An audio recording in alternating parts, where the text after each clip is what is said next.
Good evening, ladies and gentlemen. Here we go. Session number 4 of the European Tour, ET13, the Swiss Darts Trophy. And remember, it is all on the line. Places at the World Grand Prix will be decided this weekend. Also, players can take a massive stride towards the World Grand Prix because there is only this event and one more left. So it is going to be an action-packed session of tungsten here in Basel. It's going to be good. Welcome along, everyone. Hope you are all good. Paul, how are we doing? Malachi's in the chat room. Cameron, let's go. Grace, good evening. Hope you are good. How are we doing? Hope you're well, boss. I'm good, mate. I'm good. How are you? Don't mention the Chelsea-Brighton game, Phil. I wonder if Connor will be in tonight.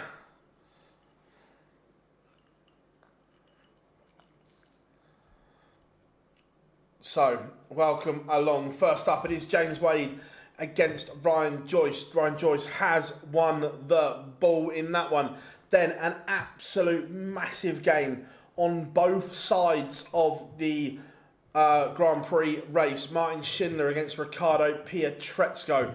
Massive game. Josh Rock then takes on Jermaine Wattimena. Josh Rock, one of the most informed players in the world right now. World number 1, Luke Humphries, then takes on Callan Rydz. Johnny Clayton then takes on Nathan Aspinall. Again, Aspinall needs to get some ranking money on board. Damon Heta then takes on Raymond van Barneveld. Massive game for Barney in his hunt to qualify for the World Grand Prix. Stephen Bunting against Chris Landman. Bunting, a Landman, not much to play for just in terms of ranking money and pride. And then to end the session, it will be Chris Dobey taking on Mensur Suljovic. But the two games we have to watch out more than any tonight is Schindler, Pietreczko and Barney, Heta. They are the ones to watch out for. They are massive, massive ties. Remember, Rydz is through till tomorrow. Barney, Pietreczko, the other dangers. It's going to be massive, let's be fair. How are we doing, Jamie? Welcome back. As always, Swiss Phil is on the stage.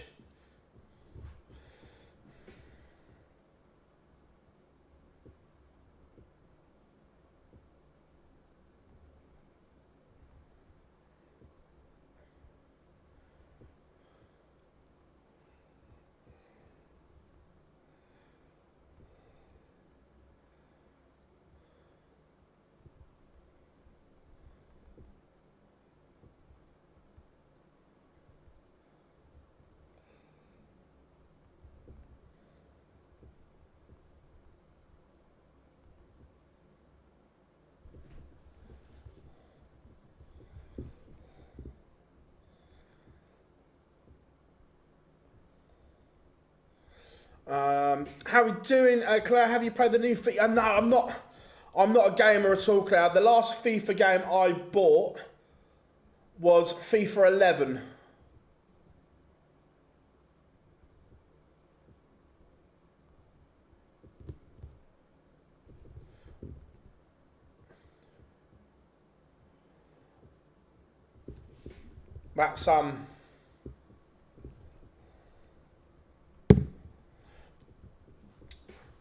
That's how out of touch I am with gaming, Claire. Ryan Joyce on the stage, ready to go.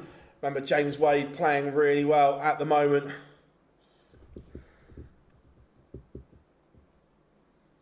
But relentless Ryan Joyce is there.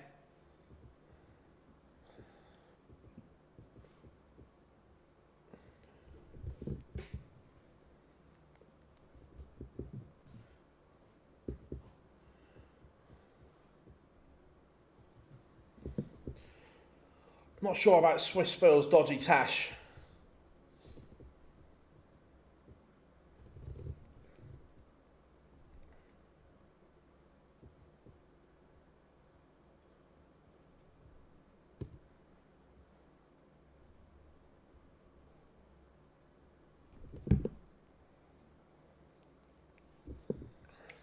Do I think Gilding survives? I don't know. Yeah, I think he does. I'm not going to change my mind, Joe. I think he does. So Barney needs to get to the quarterfinals. So he needs to win today and tomorrow afternoon.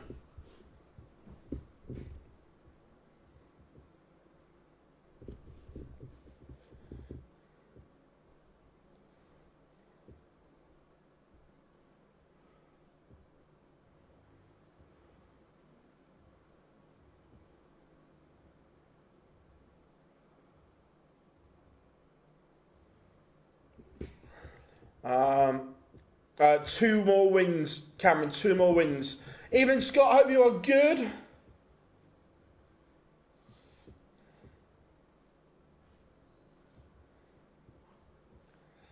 Joyce is winning this. He's playing. He's playing well.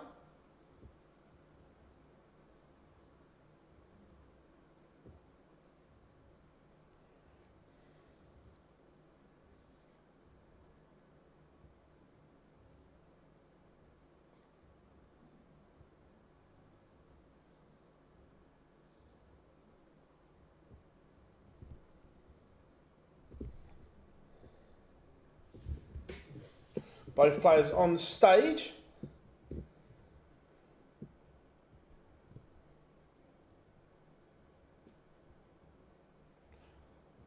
The dog doesn't...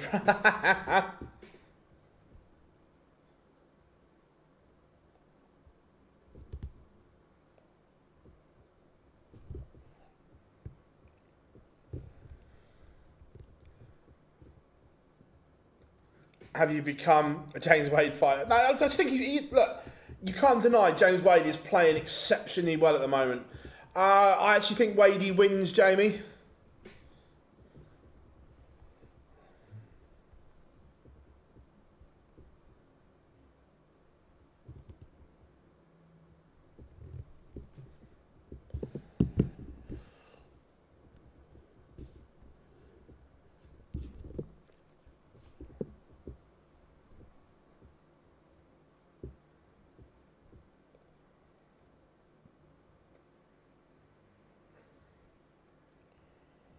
So,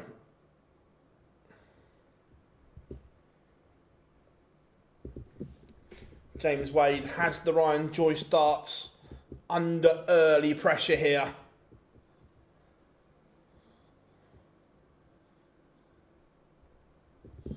Under real early pressure. But that troublous visit just alleviates a little bit.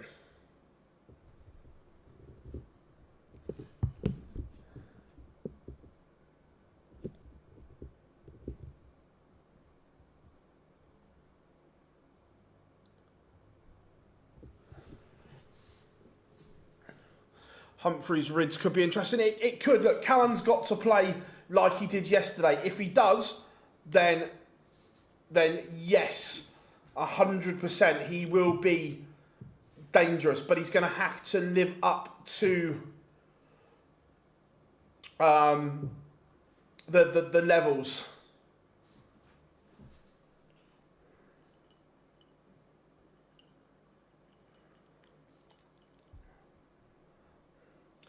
Yeah, it was a funny old day in the Premier League. Funny old day.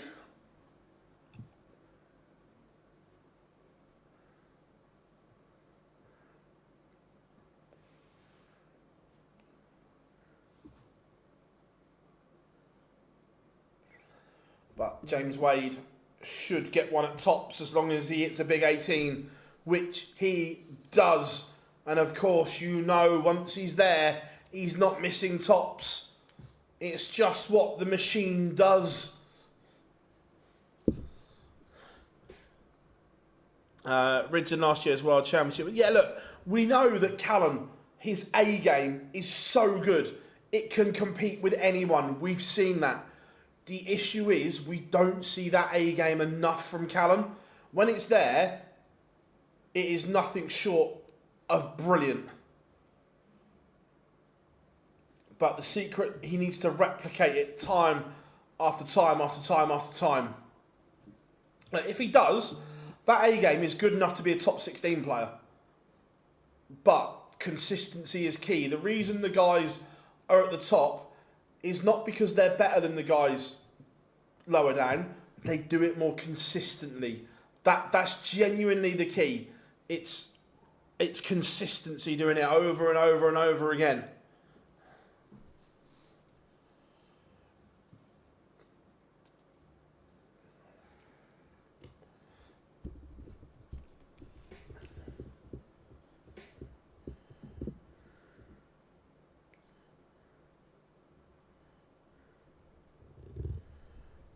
But Ryan Joyce is threatening a break back here.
So, Joyce missed a huge opportunity there, and Wade, he is the apex predator when it comes to stealing legs. Yeah, just inconsistent. Yeah, 100%. 100%.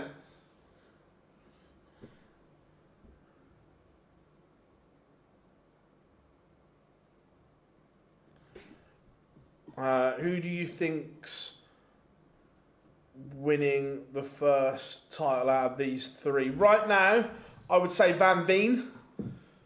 But on their day, they are all more than capable of winning one. They all have massive games in them. But right now, Gian is doing it a lot more consistently.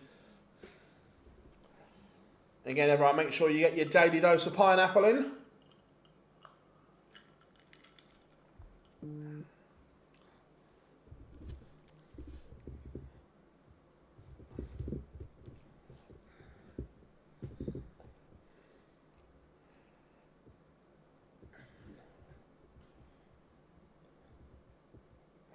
The more I look at that stage, the more I'm not sure of that hexagonal pattern.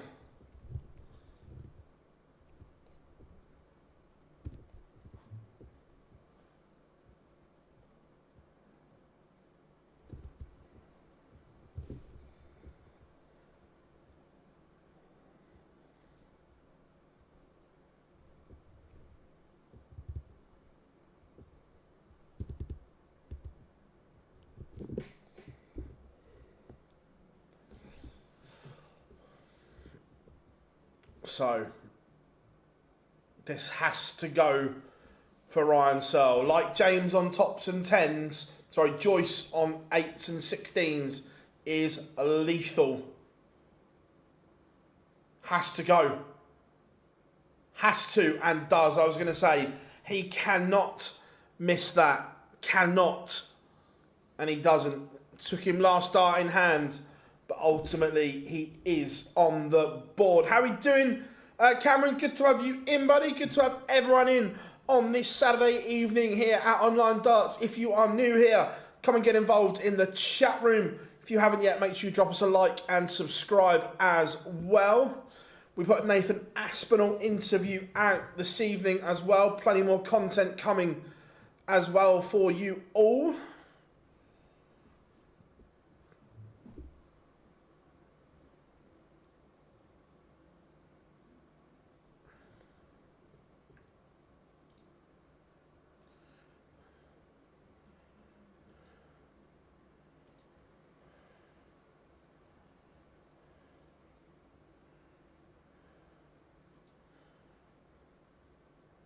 So, Wadey.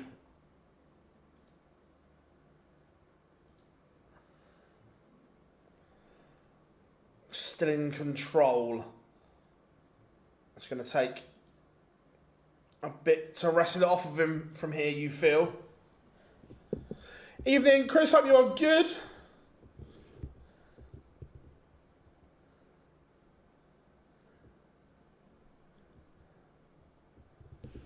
Always good to have you in.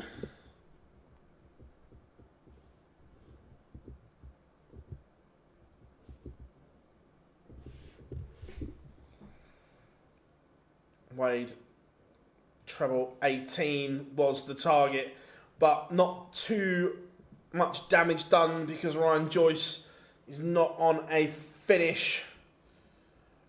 Remember, Ryan Joyce is already dark green for the World Grand Prix. I am good, Chris. I am good. Thank you very much. I hope you are as well. And looking forward. It's a busy, busy week in darts. Obviously, we are here today. We're here tomorrow, where we will know the lineup for the World Grand Prix. Then we've got the live lounge on Monday. And then 3 days of Pro Tour action. 3-1, the machine leads. Just doing what James Wade does. Remember, Daryl Gurney is out. He is in 14th. Look, I think he's done enough. I think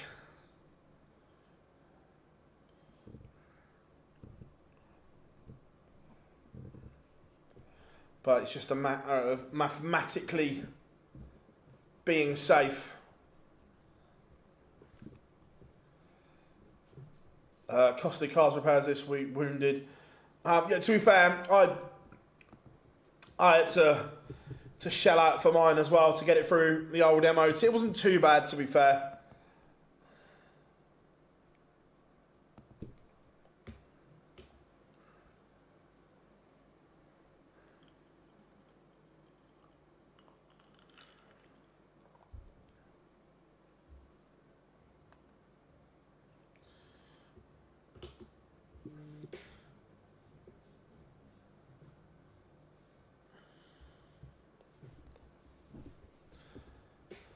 How we doing, Daryl? Good to have you in, buddy.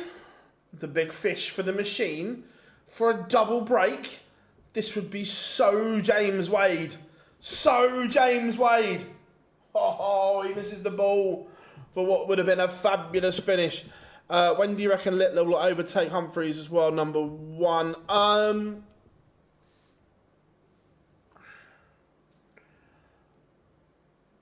Probably around the Grand Slam, but let's not write Luke off.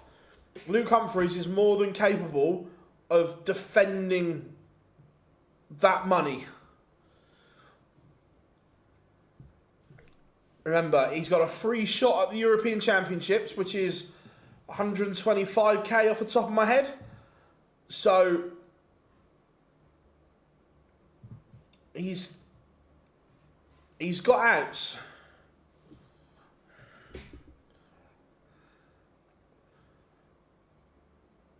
Oh my. Oh my. Oh, oh my, he's gone for 3 balls. He's hit 2 of them and he's wired the third. Oh, Ryan Joyce, you little minx. But Wade has missed tops and 10s. What's going on? Oh, Joycey, Joycey, Joycey.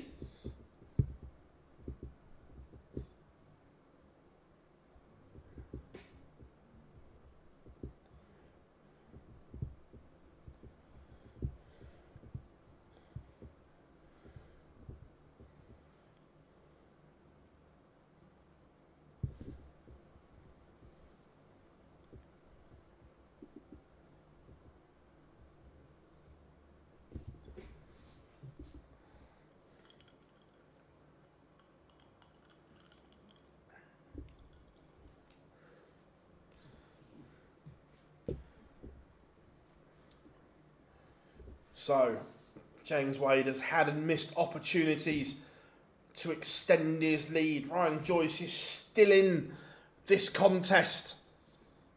He has punished the Wade mistakes, the Wade misses.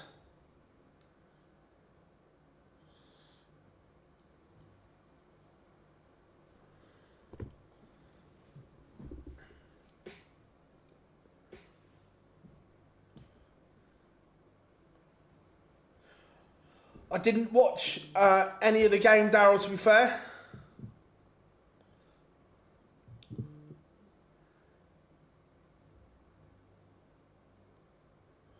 James Wade goes inside on the double 15. This would be a break back if the 115 goes.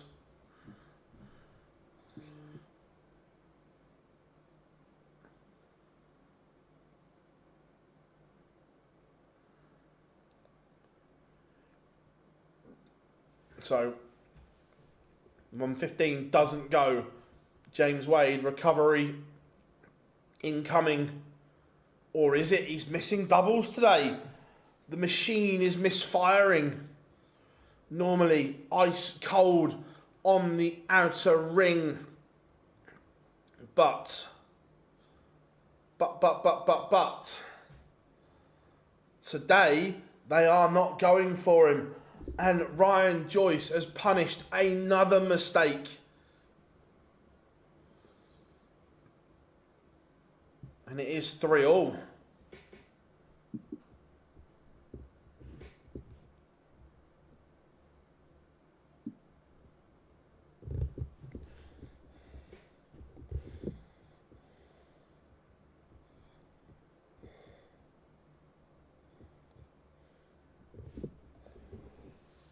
James Wade, the wheels are coming off in this game. He's got to be careful. He was 3-1 up. He missed darts for 4-1. He missed darts for 4-2. We end up 3-all. And remember, Joyce has the darts.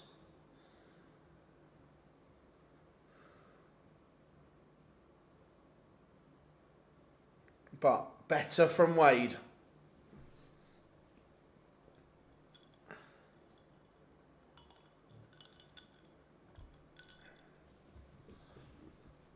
Treble needed from Joyce. Can't find one. That'll be music to James Wade's ears. You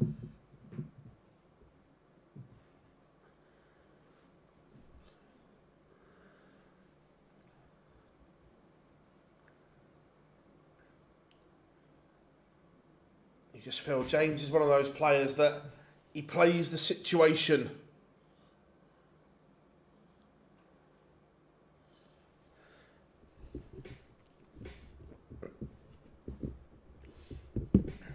Let's have a look. Can he? Can Wadey overtake Bunting? Yes, he can. James Wade could be the new world number 4 at the end of this tournament.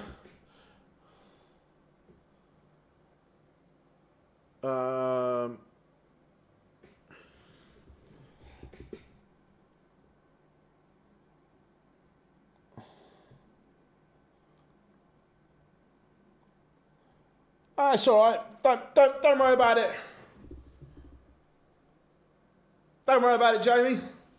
I've got thick skin. Bobby's obviously being a bellend, but what he doesn't realise is him interacting in that actually helps our engagement rates. So, carry on.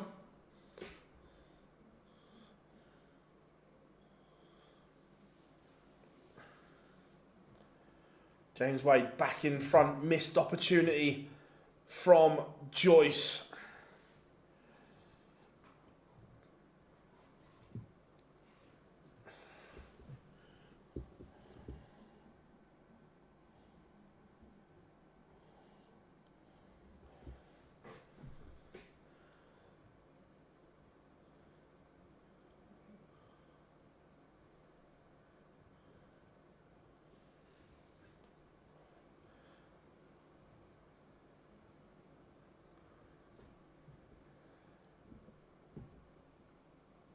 James Wade wading his way through at the moment.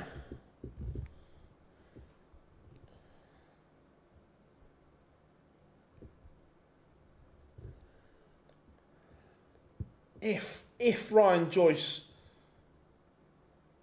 goes on to lose here, he will feel that this is a missed opportunity, to say the least. Live reported. Good on you, Bobby. Good on you. Couldn't give a fuck, to be honest, mate. You just stay in your mum's bedroom in your Transformer pyjamas, lad. 62 for Joyce to break and level up once more. It's going to get 2 at double 16. Normally so good. And levels it up. 4 apiece.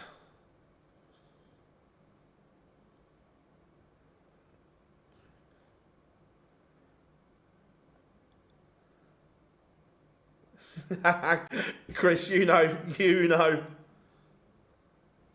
Yeah, it would look, but look, Chris, it's their content, isn't it? So look, I completely get it. 180 for James Wade, his first one.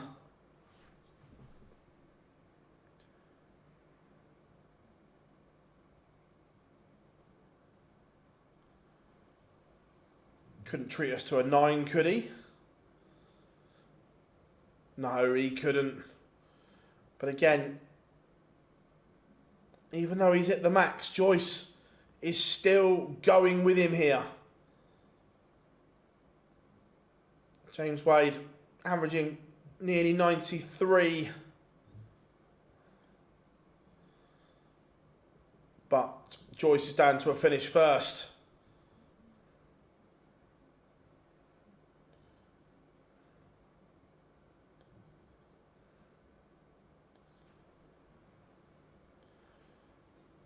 Joyce, though, to lead. Is he going to Wade? He is. The finishing from Ryan Joyce under pressure has been exquisite here. Absolutely sublime stuff from him.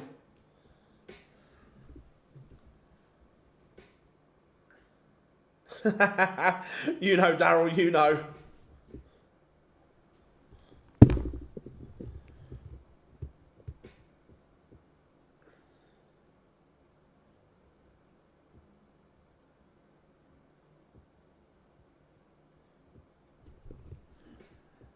Can James Wade force a decider?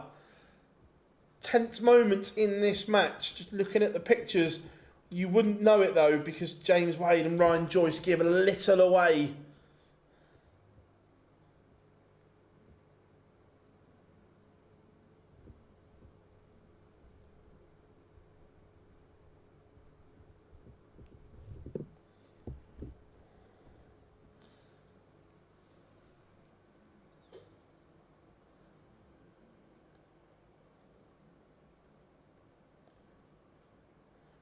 James Wade cruising along in this leg. It's looking as if we are going to get a last leg decider. It's looking that way. 82. Evening, Kay. Hope you are good. Will we get a few shocks? I don't think. I think it stays as it is, if I'm being honest.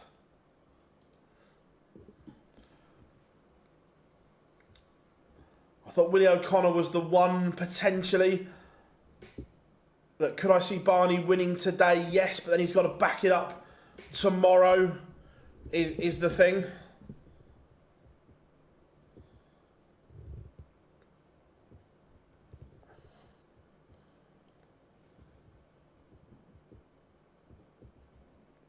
Wadey does level it up. We've got a one-leg shootout between James Wade and Ryan Joyce. Joyce has the darts, but can James Wade do James Wade things? That's the question. Or can Ryan Joyce find cheeky little 11 darter perhaps. It might be better. 180.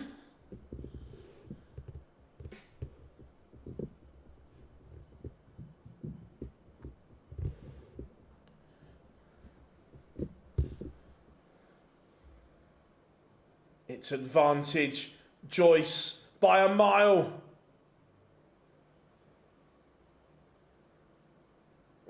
Oh, he was threatening, Scott. He was threatening. Would have been sensational, but James Wade has just not had the answers in this deciding leg.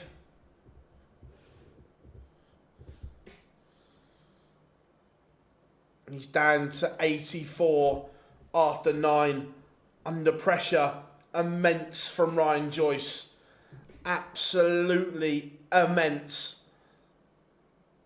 And he has got time on his side.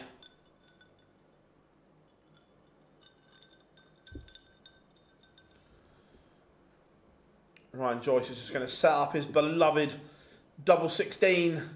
And there is nothing James Wade can do about it. Only a maximum hurts and puts any kind of pressure on.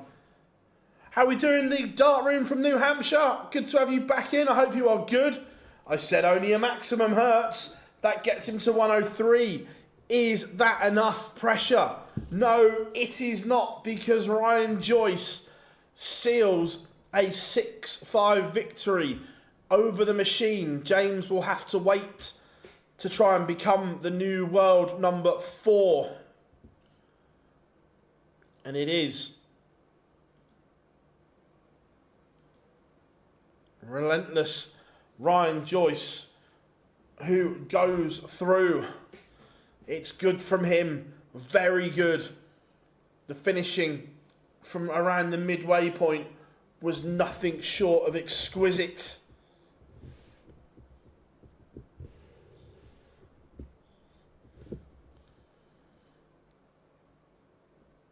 So, what a massive, massive game we have coming next on both sides of the race for the World Grand Prix, the seeding side and the Pro Tour side.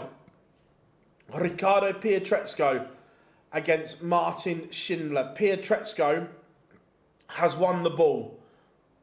Does that affect your thinking who you think is going to get the job done? Pietreczko has found a little bit of a resurgence recently. He wasn't playing particularly well.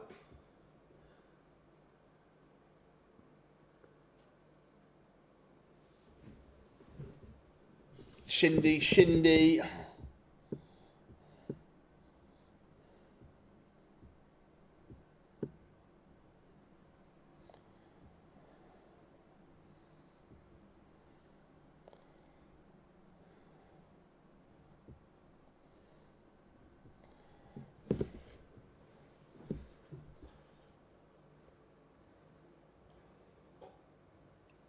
So, what do you reckon? Is Chizzy and Gilding and co watching this game? What do you reckon? Been making my teeth. This is the first game of the session. Tom, what did you make for tea? Anything nice?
Another divisional argument, tea or dinner.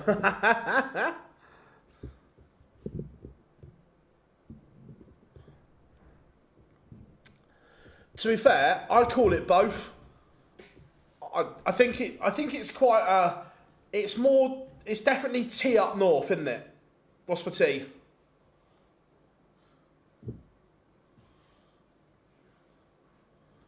But we've got about a minute till pictures return for this absolute huge game.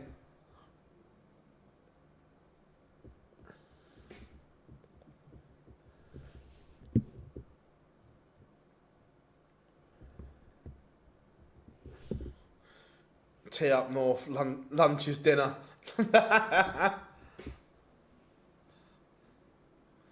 Beef stir fry, very nice. Very nice indeed.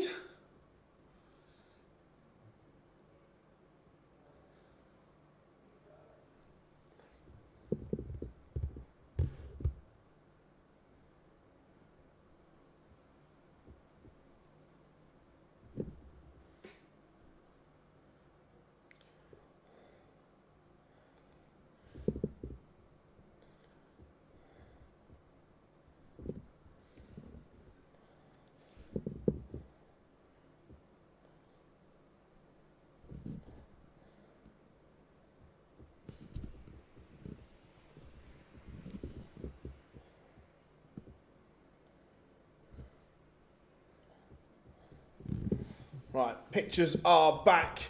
We are ready to rock and roll.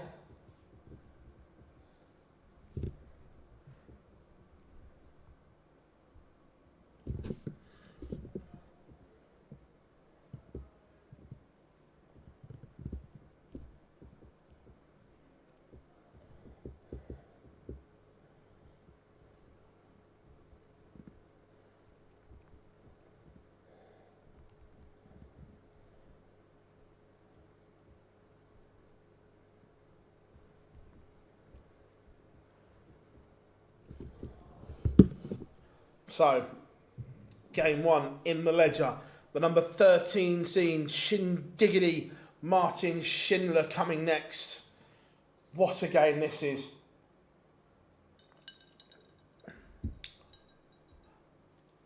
I think if Schindler wins, Gilding goes dark green. I think that's the case.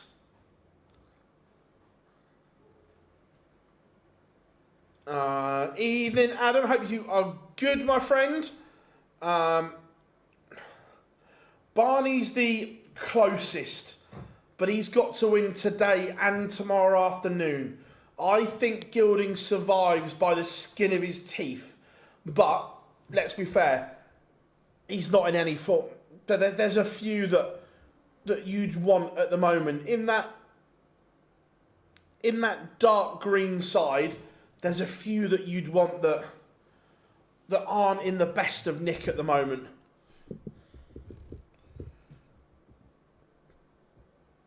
Gilding's last spot. No, Gilding won't go dark green. I think if Schindler wins, I think Gurney goes dark green. But it could just be one spot left. So whatever happens, it is only it's only Ed has that can qualify. As low down as him.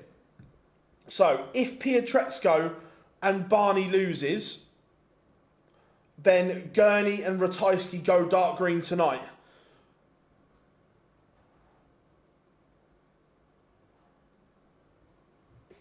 But Ed has to win the event to gate crash. That's a big ask. I love Richie to bits, but I don't see him winning the event. So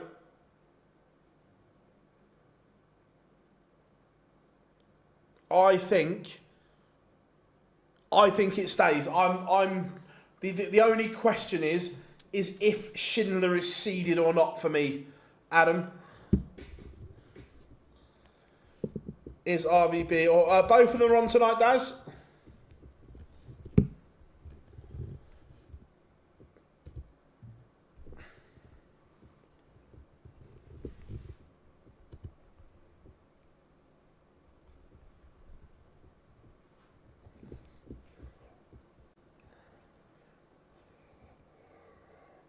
Yeah, we said that earlier, Daniel.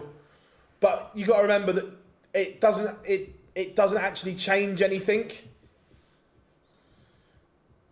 because Schindler's on one side, Chiseler's on the other. They just swap, so it doesn't actually do anything.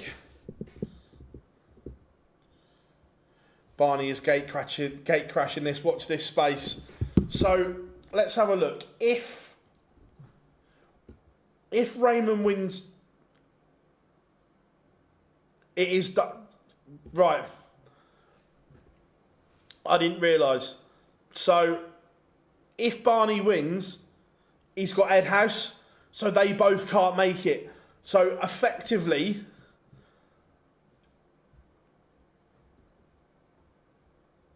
I think Barney's the only one. The Heta game for Barney is absolutely huge.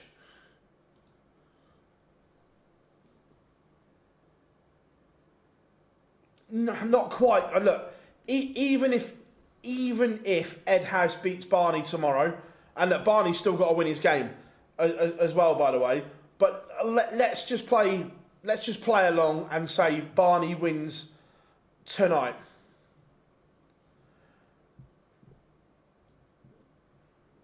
Can I see Ed House winning this? No, I can't. I don't think he does. Barney will surely know this. Right, in this situation, you would like to think every player who, at the start of the weekend, still had a chance to qualify, would know what they needed to do.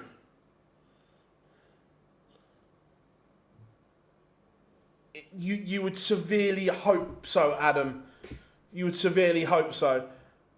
Phil, I'm pissed off with that performance. Give me some good news. Van Veen won this afternoon. Clayton plays this evening.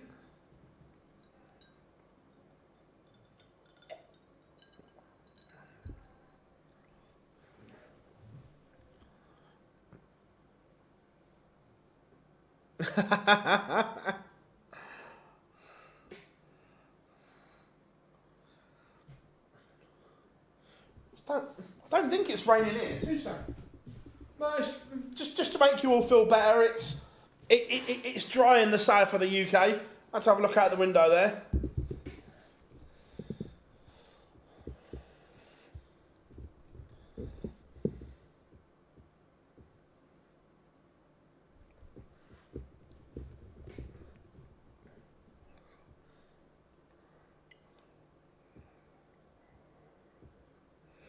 Been chatting about? No, we just said it's nice out. Shindy takes the opener and it's a break of throw. Barney's going to average 70. Look, I think, yeah, look, unless Pietreczko and Barney win, I think it's done.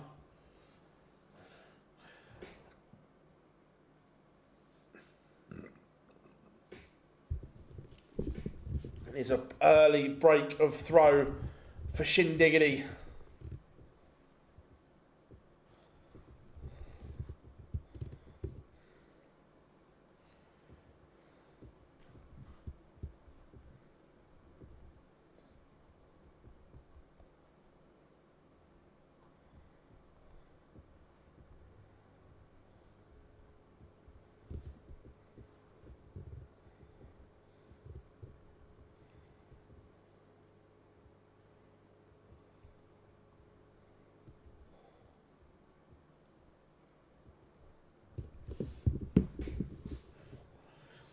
Look, Raymond's remember last week he put in an incredible performance. Can he do that again is the question. He might have to.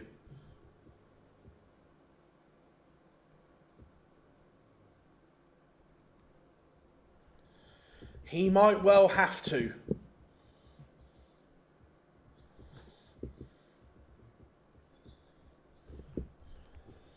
At the moment, Martin Schindler is in complete control of this tie. Remember, a win here would relegate Dave Chisnall to the non-seeded position. It is 2-0.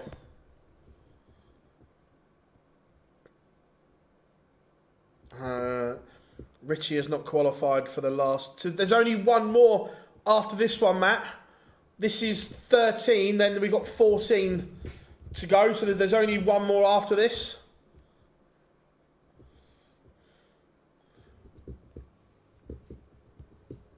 For the Euros, we're talking about the World Grand Prix more than anything, but yeah, focus, I agree.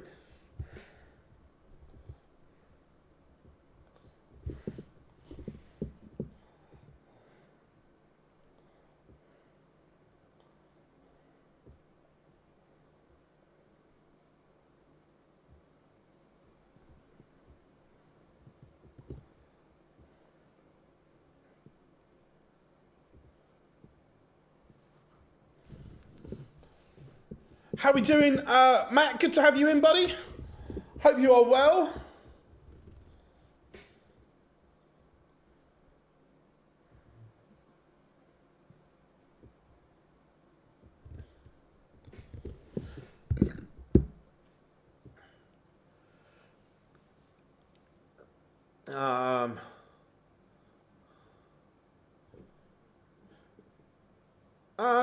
Possibly, I can ask the question. Do you think there'll be any pressure on Stephen Bunting to make up for last week? No, not pressure. Look, if he'd done it in a major, perhaps, maybe. But, look, for his own personal, he'll want to put it right. But no, I don't think there's any extra pressure. How are we doing, Nico? Good to have you in. Looking like Pietreczko on course to hold here.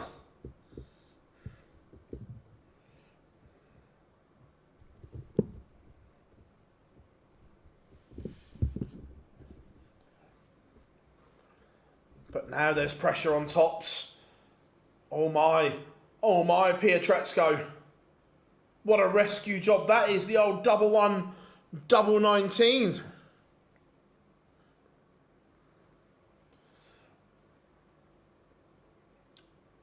Chris, I doubt he would talk on one of the topics there.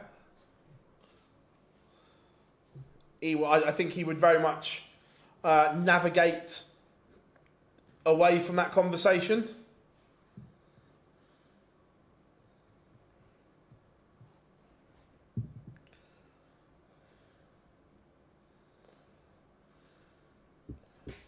Shindiggity still has the darts here. There is a massive gap in the averages in favour of Schindler, but at the moment there's only a leg in it.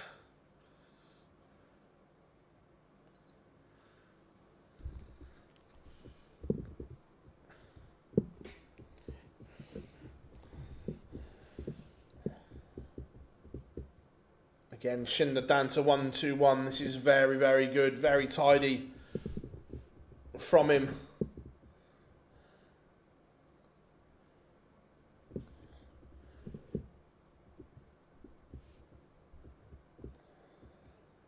Ricardo cannot leave a finish. All right, what's he done with the lineup? Vicario, Polinia, Javi, Richarlison and Doggy, Birdvale, Romero, Kudos, Spence. Oh, he dropped Porro. Didn't see that coming. Sorry, Rob. On the bench, Tal, Gray, Johnson, Porro, Abert, Sar, Scarlett. Not interesting.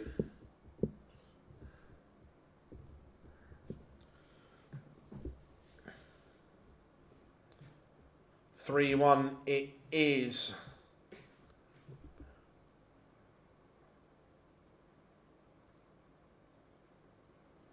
I speak to Jack a lot, Chris. He's waiting on some points for clarification.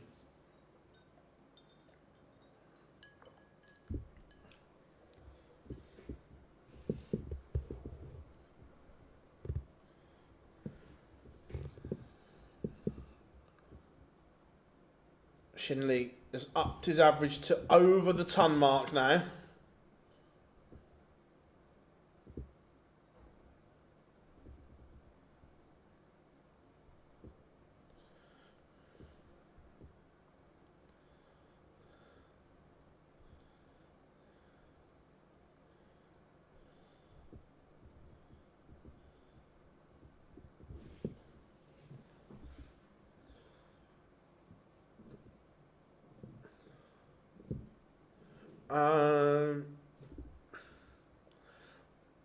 Darts, sorry.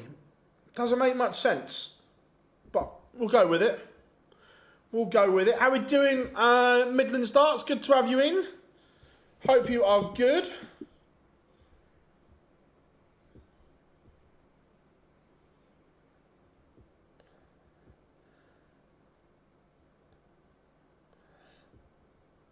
Unless I've missed the other part of the question. Can't see it. 180 for Shin Diggity. We like the way you're working. He may be about to go 4-1 in front.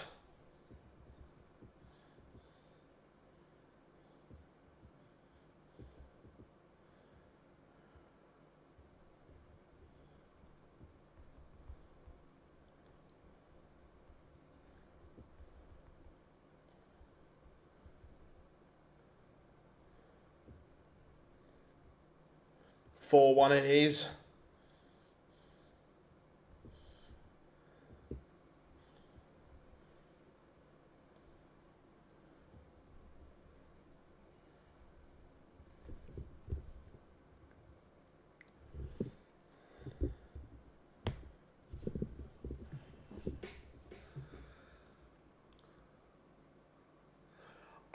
Chris, close as in when I get 2 days in the office.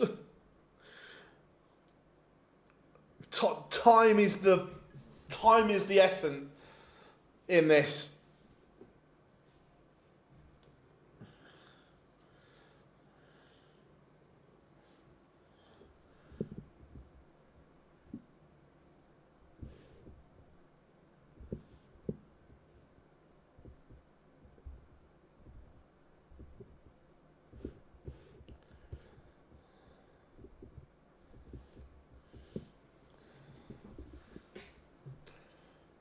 Are we getting closer to the end here?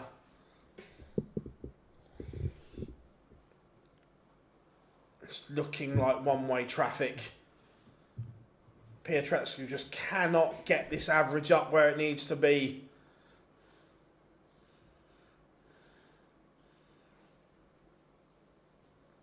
Cannot get it north of that 90 part, just as a ballpark figure at the moment.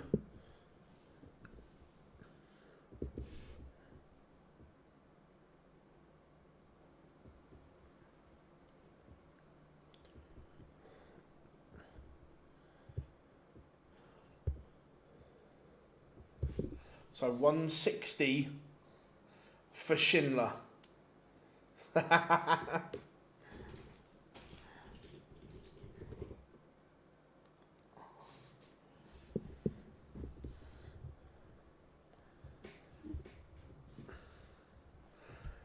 Pikachu will be off the tour within 3 years. You heard it here first. We'll mark it down, Johnny. We'll mark it down.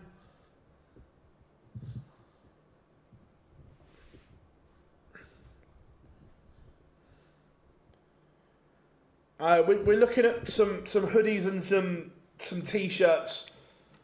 The only difference will be, or the only is the logos will be printed, not embroidered, because the embroidery costs are ridiculous.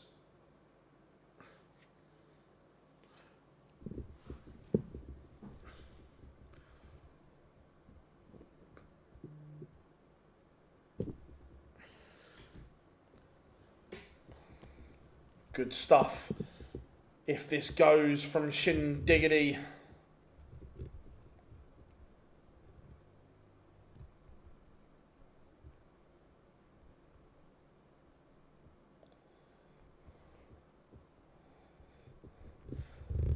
5-1. Sign photos of God. We could probably do that.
Yeah, I promise I will try my best to sort this week. Even though we've got Pro Tours, I will try. I promise.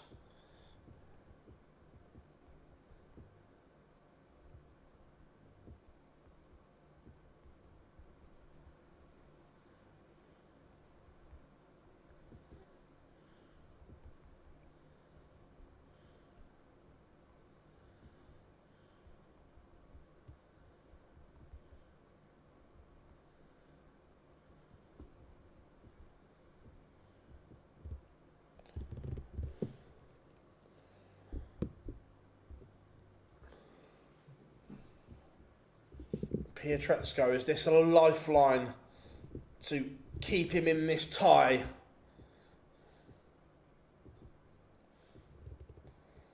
Oh, Forrester one down at home. Not good. Not good for Ange Ball.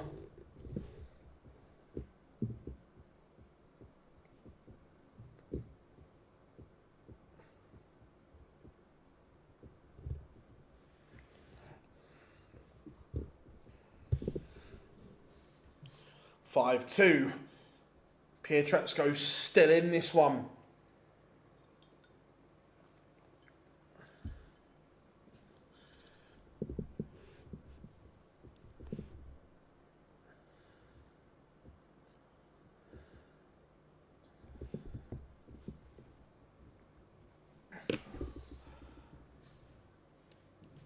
Good, Phil. Well spent. I'll tell you what, McElroy is an absolute machine at the moment.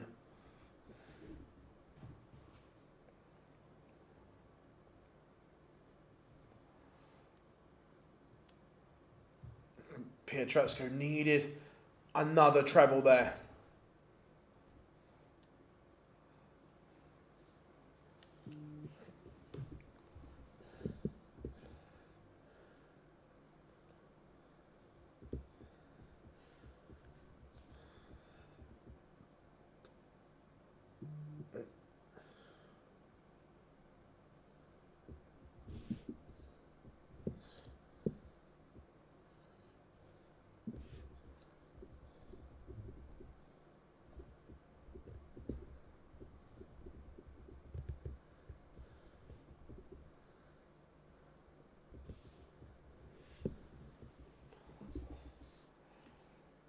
So 69 for Schindler. Pietreczko has applied some pressure here though. Pietreczko just starting to hit the right things when it matters.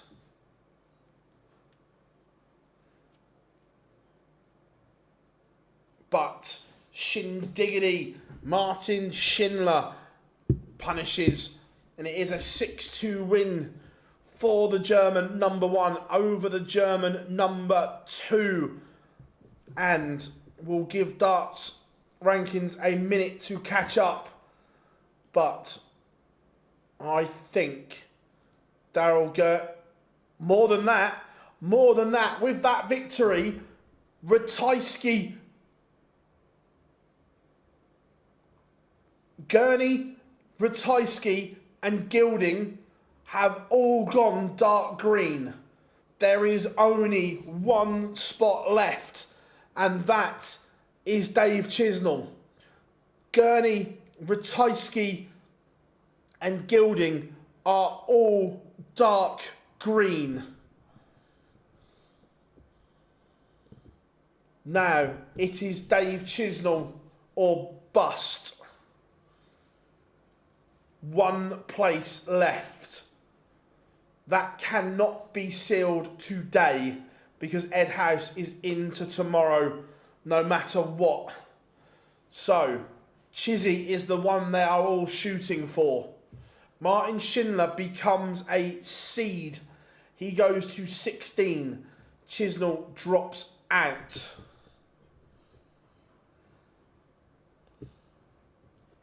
Yeah, Scott. So Europe at 8.5, 3.5 up, and the 4 balls going on at the moment. McElroy and Lowry are 2 up. Rose and Fleetwood are 1 down to Scheffler and DeChambeau.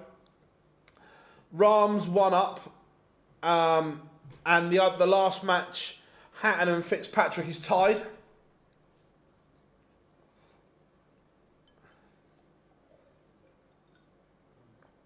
So, in the blink of an eye, Gurney, Ratajski and Gilding holds on. How are we doing at Gamble? Hope you are good, mate. Hope you are good.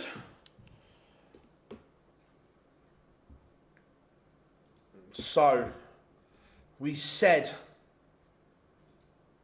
there would be movement.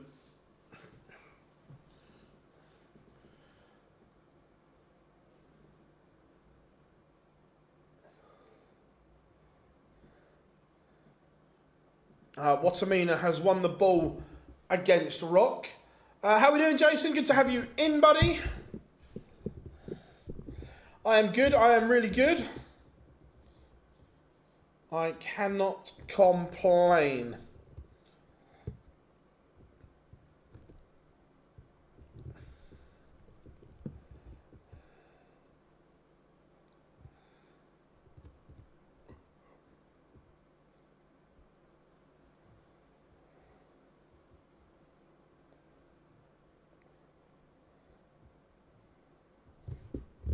So, we have got about 1 minute and 30 seconds left of the ad break. I'll tell you, that's some really nice shots of Basel in the evening there. That's cool. Would you agree with me here, Phil? Celtic are better if Rangers are better than what they are. I think overall... yeah, look, any league is better when you've got competition. Is the thing. The issue in Scotland is that the others can't breach the gap between Rangers and Celtic because of the financial implications. But yeah, look, would Celtic be better if Rangers were better? Yeah, 100%. But also, it's the Celtic board you've got to blame because they haven't reinvested.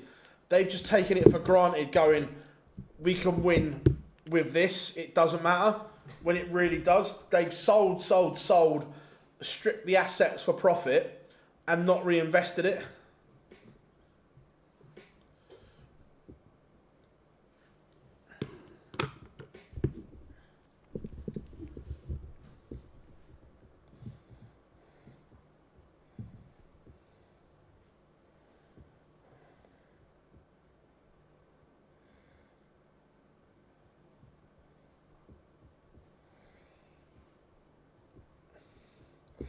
But the issue, the issue is, and it's not just it's not just at Celtic. Look, I get that we love football. I understand that. However, we've also got to be realistic that they're not football clubs anymore. They're businesses. And the people at the top of the business are shareholders, stakeholders, and so on. And let's be fair, they couldn't give a fuck about the football club, as in like you and me do. All they care about is what profit they are going to take out at the end of the financial year. What dividend do we get? That's all they care about. And unfortunately, that's the way of the world. That football clubs are now just huge profitable businesses if they are run correctly.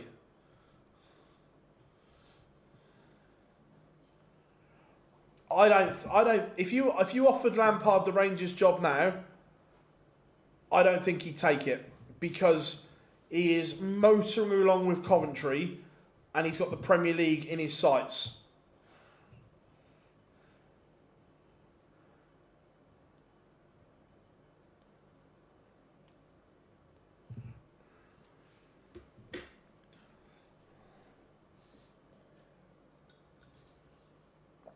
I get that, Chris. You might only want a £5 or £6 million signing. However, if you're the fat cat at the top, saying, do I spend £6 million on that player, but we're going to win the league anyway? Or do I give myself a £6 million bonus? What are you going to do? That's the reality of it.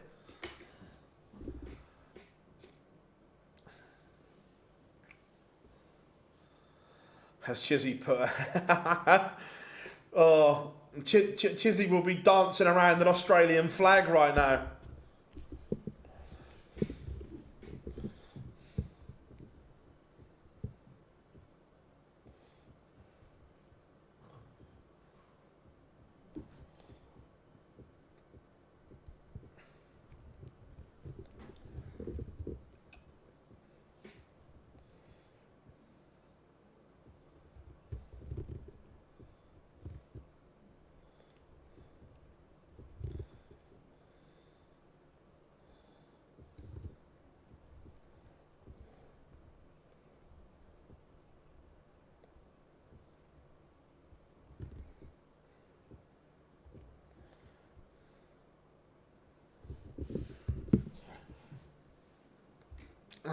Back to the original point there. Look, last year I don't think Rangers were that far behind Celtic in terms of quality in one-off games. That showed in the Old Firm games. Celtic were better consistency, and that comes down to a mentality problem in the Rangers dressing room, that they would only get up for certain games. Now, that shows a lack of leadership in the dressing room, a lack of senior pros, a lack of good senior pros to not let that creep in. Go back. That's why Manchester United, Manchester City have been good over so long, because the senior pros in the dressing room don't let that happen. You have to have leaders and characters in that dressing room that just don't let that happen.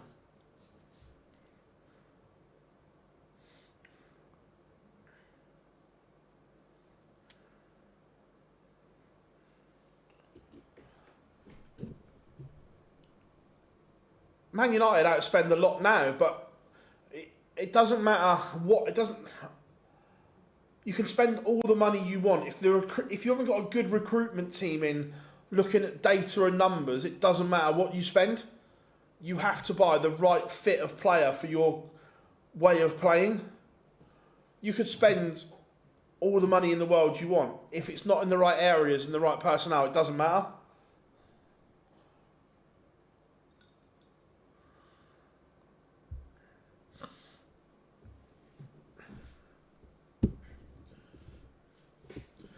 Liverpool's recruitment has been different level at the top end of the game, but then at the bottom end of the Premier League, Bournemouth and Brighton's recruitment is also the same, because you've got the right people doing the recruiting, looking at numbers and data. Josh Rock on the stage now as well. Thank God didn't pull a hamstring going up those stairs. Now, all top clubs very, very, very rarely actually go and scout players the way they used to. They don't go and watch players anymore. Everything is done off of data and numbers. The Brighton scouting network is all done off of numbers, analytics, and data. Can this player hit this number? Yes. Can he hit this number? Yes. Does he hit this number? No. Does he hit this number? Yes. Okay, we'll sign him.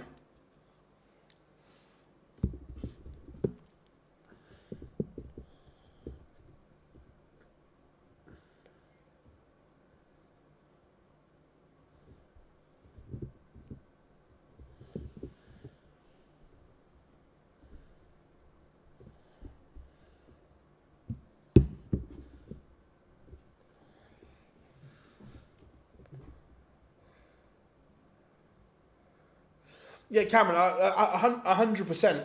That it doesn't matter if you've got a budget of 100 million or 20 million. You have to do the right recruitment in the right areas.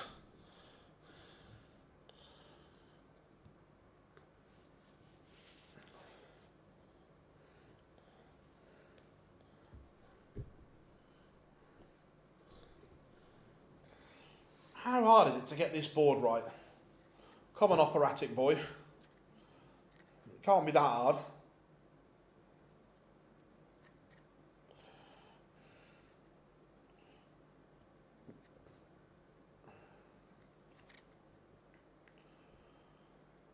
So, Josh Rock potentially threatening an early break of throw here.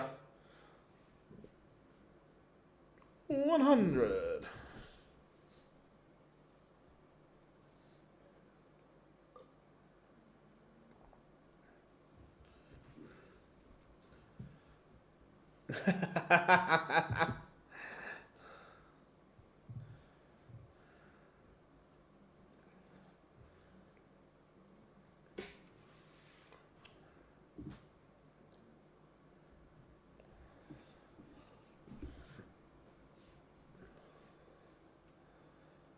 Wattimena rescues the situation. Good hold of throw in the end for the machine gun. That's good.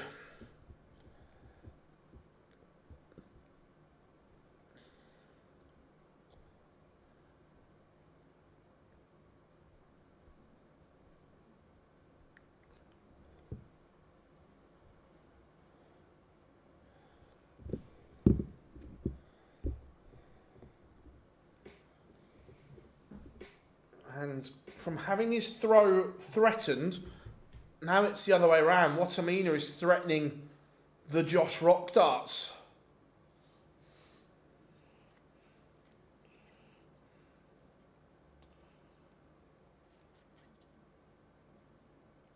Again, Wattimena, he cannot switch off. We've seen that a lot recently, where he's going super well in games and then falls off a cliff.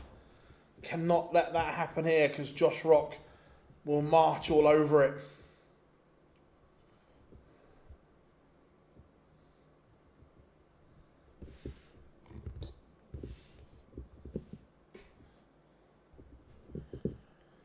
Double 16.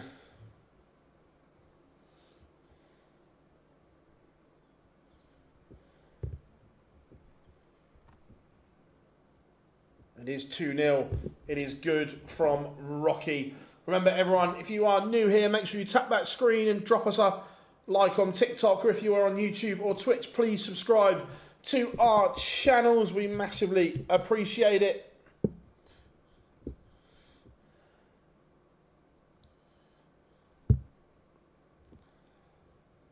Wattimena averaging 107.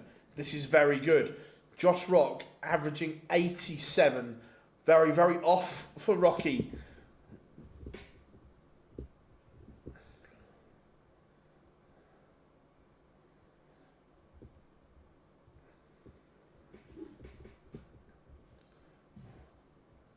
$180.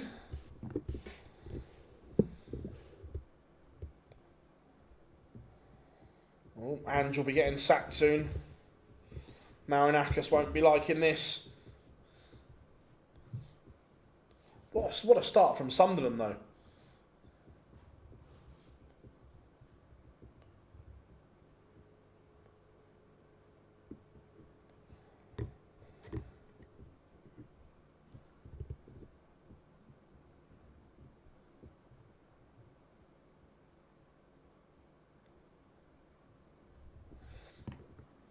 They can't, Chris, but that's what the elite clubs don't want challenging. That's the issue.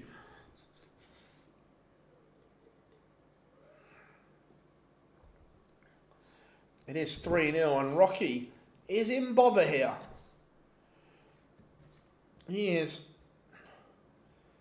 in a world of trouble.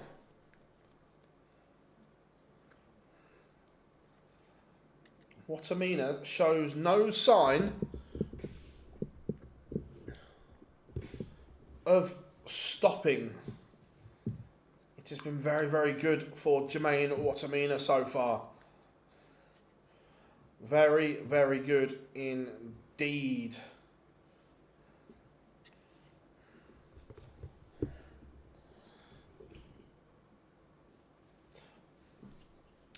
Yeah, he got fired, and they had a new manager through the door about 10 minutes after they sacked him. So it was all done and dusted. I said that this morning. It seemed fishy that they let him do the press conference yesterday, then sack him within 8 hours or whatever it was. It was like, it doesn't make any sense. And then Nuno got the job an hour later, so the deal was obviously done last night. Josh Rock leaves tops, but he may not get a go. Wattimena needs a treble. Treble, give him a dart. Double 18. Double 18. Misses. That would have been massive. It would have been 4-0.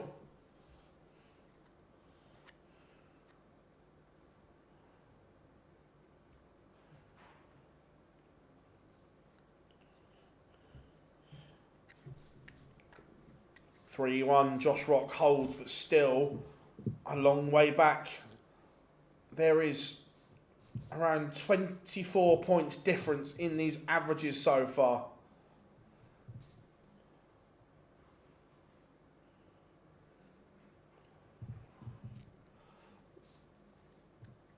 $180.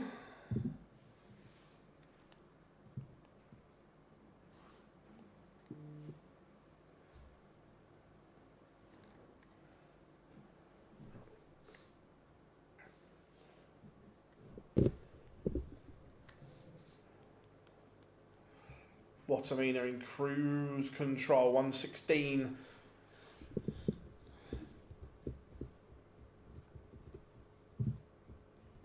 Chris, Scottish football won't sort itself out until they sort the league structures out.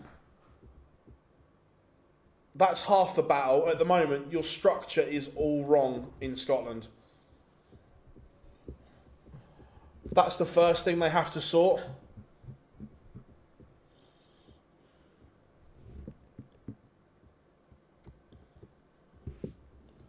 (4-1), Wattimena, clinical. Barney plays Heta in third game. So we've got this one. We've got Humphries against Rydz, Aspinall against Clayton, and then Heta Barneveld.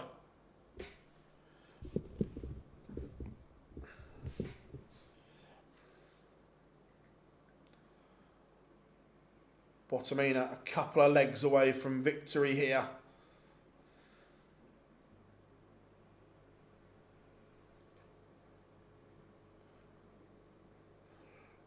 Do I do any? No, fishing's not my bag, Cameron. I don't mind a bit of sea fishing, but as in sitting around a river or a lake, not my bag, mate.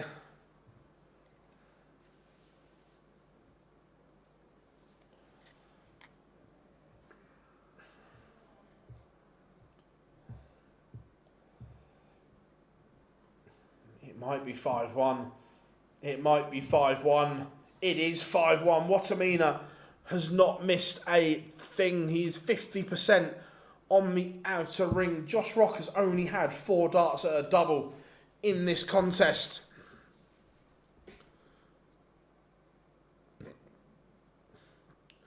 We're not on about them. Not on about them leaving, Chris. The whole thing of the Scottish FA bow down to what the TV companies wanted. It's they need to scrap this stupid split the league after so many games and so on, and this relegation nonsense playoff. It's quite simple to do.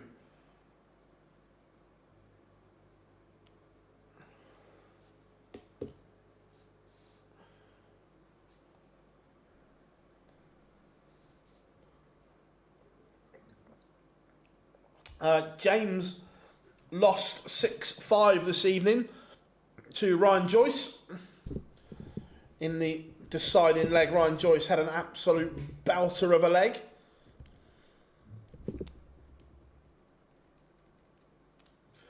And this one is about to be all she wrote.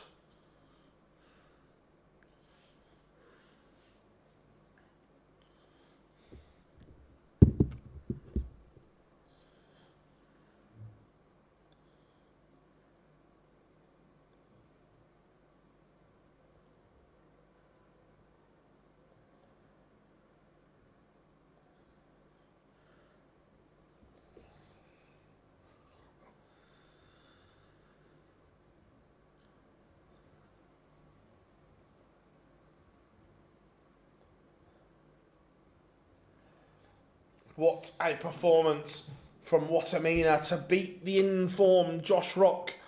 That's the first iffy performance Josh Rock has put in for a long time.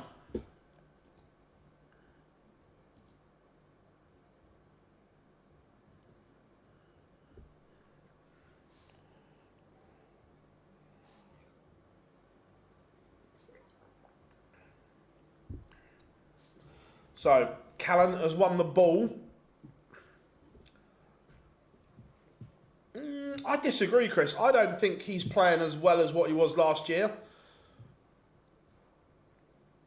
I thought last year he was a genuine threat, where I think now he's inconsistent. Like, don't get me wrong, he's played well there, but the last 2 Euro Tours he's been flaky as. I think from the European Championships to like the Worlds and the Masters is when he was playing his best.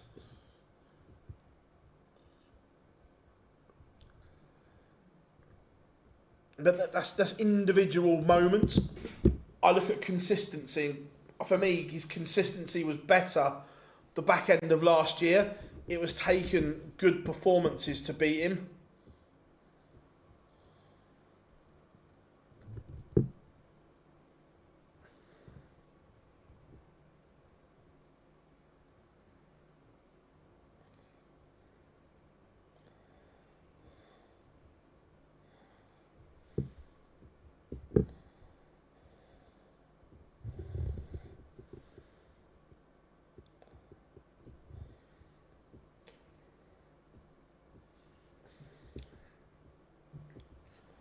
I still don't trust him under massive pressure on TV.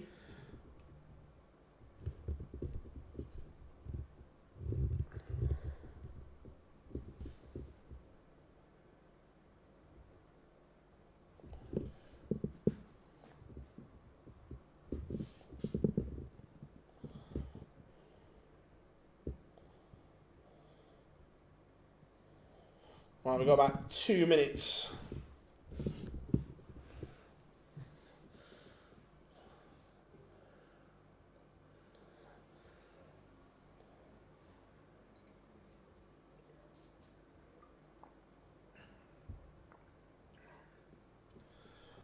So, what are we saying then?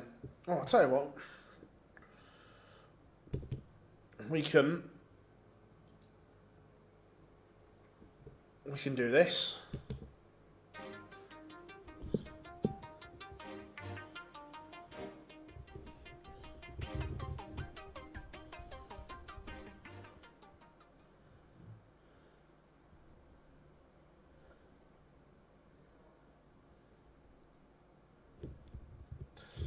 Cool hand coming next.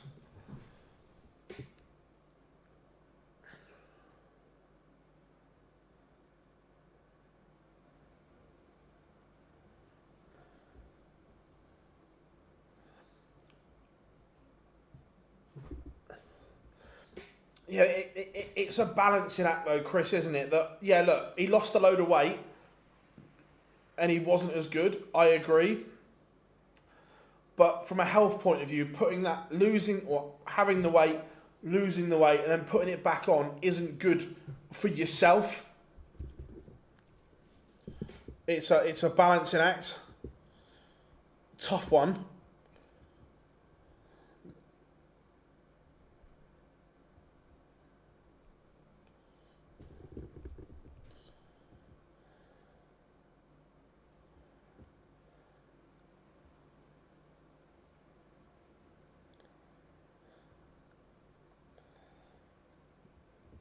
Right, pictures are back. We are ready to go. The world number one, Luke Humphries against the Riot, Callan Rydz.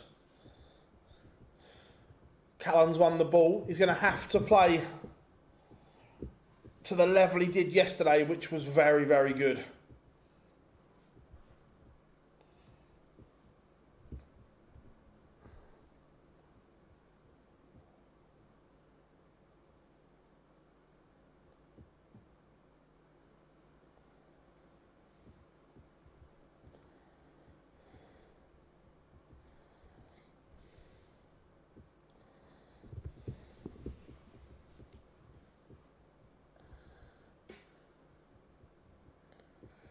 So,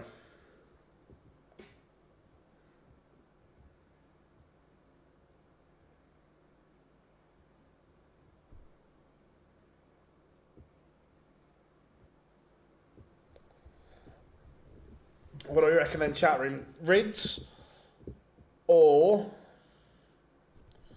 Humphries? What are we saying?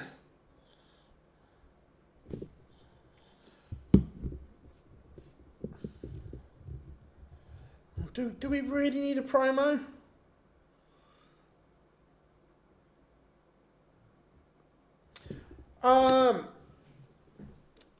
Yeah, not yes and no. I didn't really notice it, to be fair.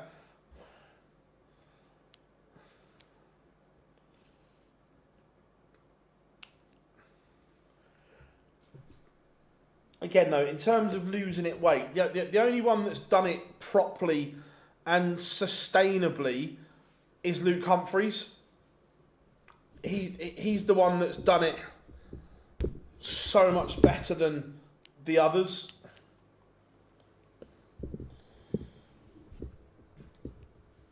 Callan Rydz for Prime Minister.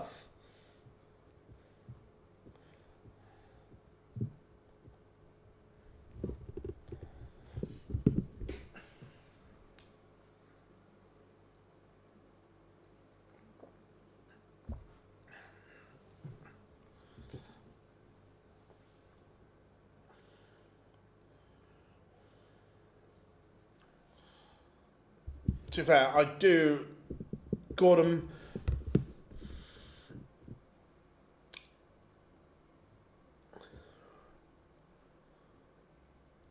To a point, Joel, but Gordon had a band fitted, so it was all where none of the others have had bands fitted. It's all been fad dieting and so on.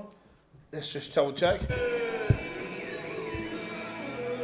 Yeah, I love Callan's walk on, a bit of hypersonic missile.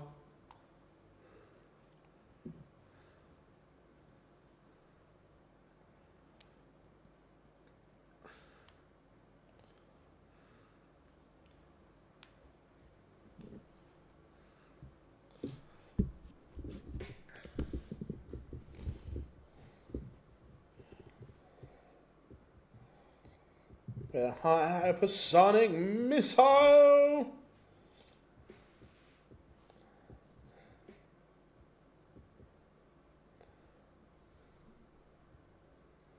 Yeah, I knew both they had as well, Chris.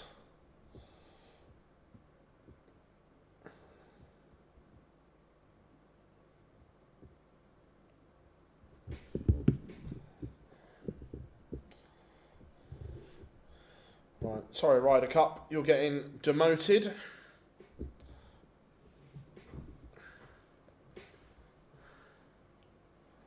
There he is.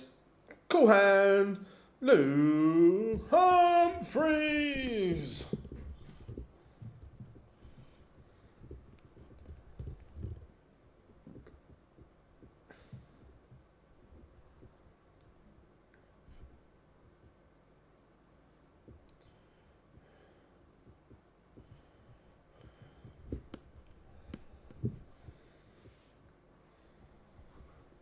Cool hand on the stage. We are ready. The players are ready. And it's tungsten time.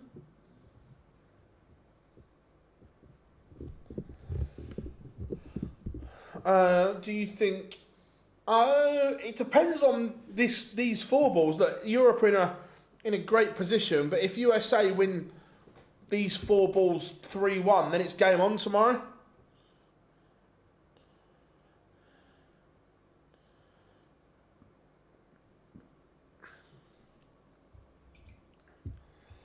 But the number one seed, the world number one,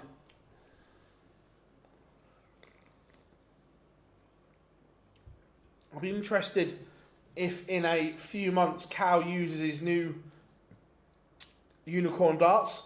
I've had a throw with them. They are very, very nice.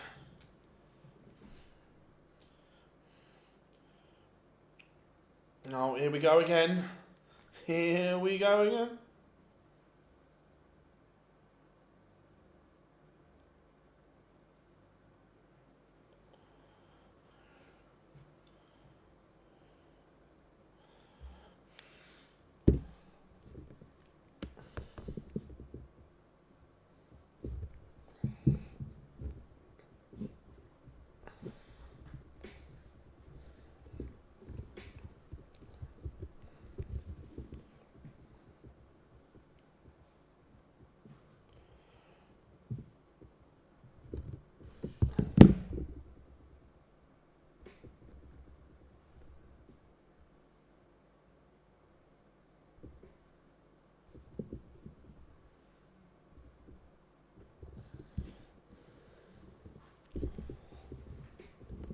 Right,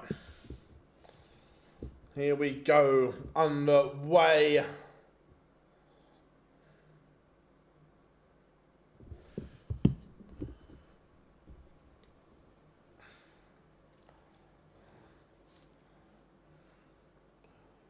$180 for Rydz.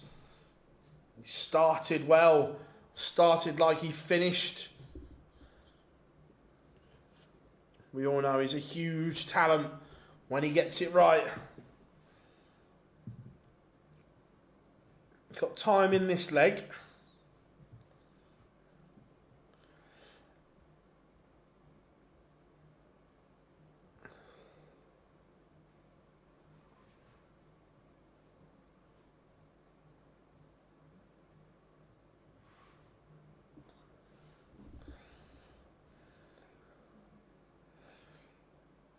Callan can't be giving Luke Humphries chances.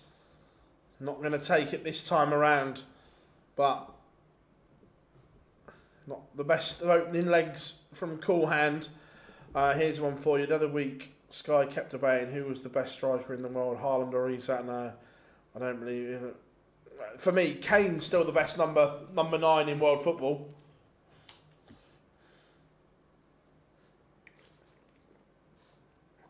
Luke Humphries punishes the mistake from Callum Rydz. Callum had the leg in the palm of his hand and he's let it slip. Humphries steps in. Disaster for the Riot. He's broken in leg 1.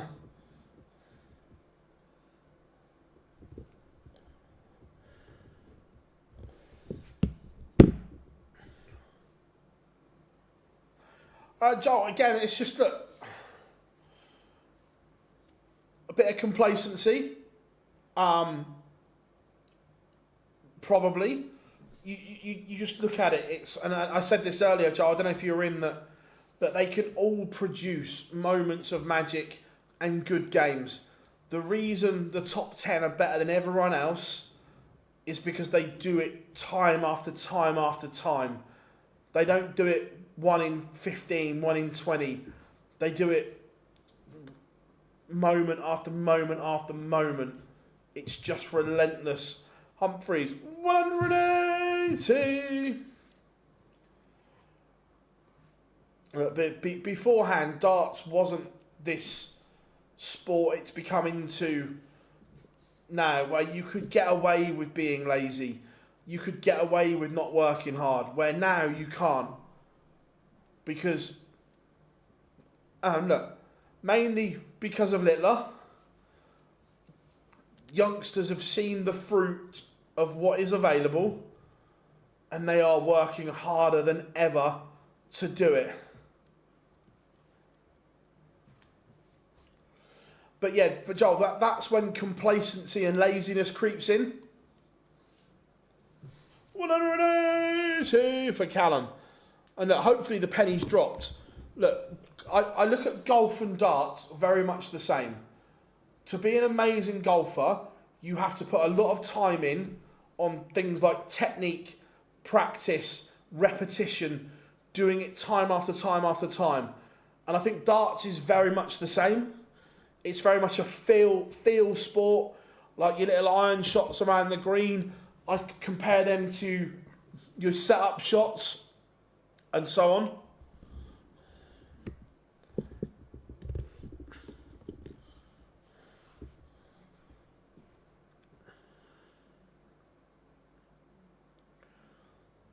It's that doing it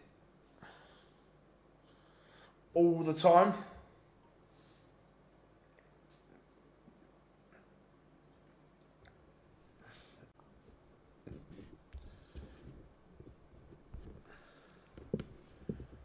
Evening, Lloyd. Hope you are good, mate. Hope you are good. How are we doing, Kat? Welcome along. Remember, if you are new here, make sure you drop us a like and subscribe.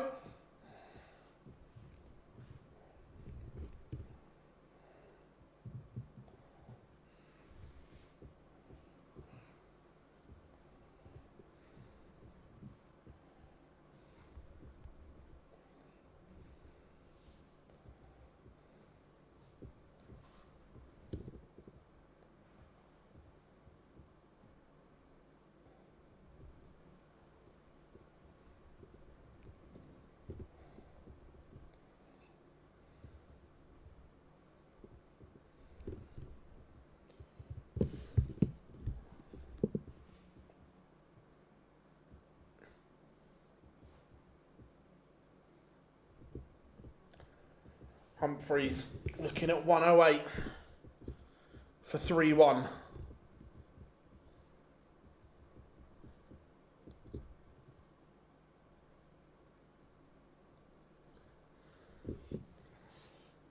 Brilliant, stunning from Luke Humphries. He's doing Luke Humphries things. The finishing has been exquisite. The 108, the 117. Callum not at the same level he was yesterday. He's about 9 points off of that. Humphries 3 from 3 on the outer ring.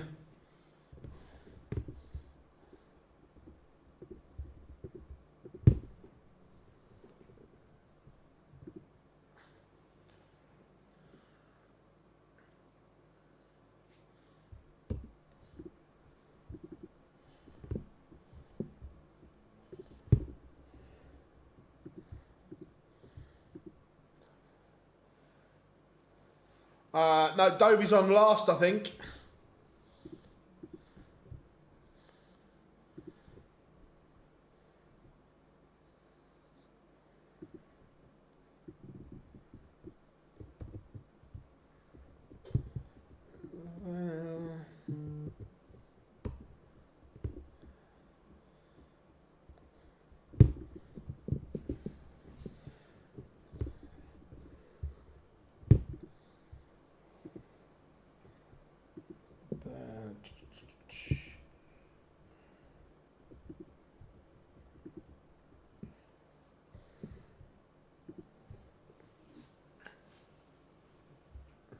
The only Any surprises? Humphries hasn't got a dart at a double from there.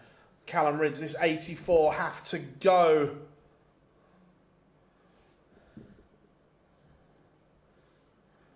To be fair, I've got kudos in my team. 4-1 Humphries leads. And again, this is what we were saying. Yesterday, Callum's averaged a ton and looked Rolls Royce. Now he's averaging 88. That drop off, that's the difference.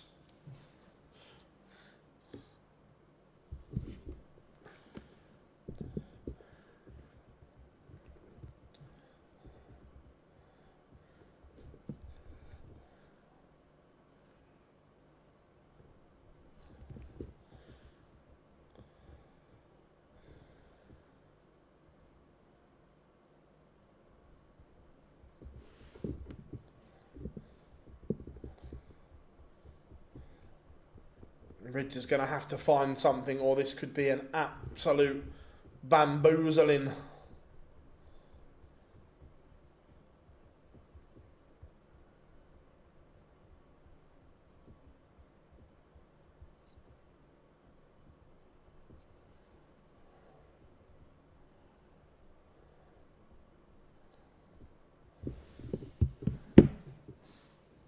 Humphries, 307. Just looking to set this up and does. He's down to a finish. 5-1 looking on the cards here.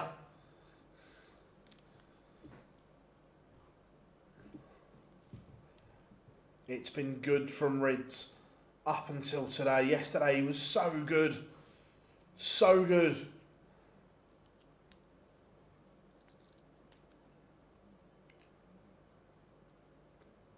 We had a scoring malfunction. One of the markers got it wrong. 5-1. Humphries' average is over the ton now.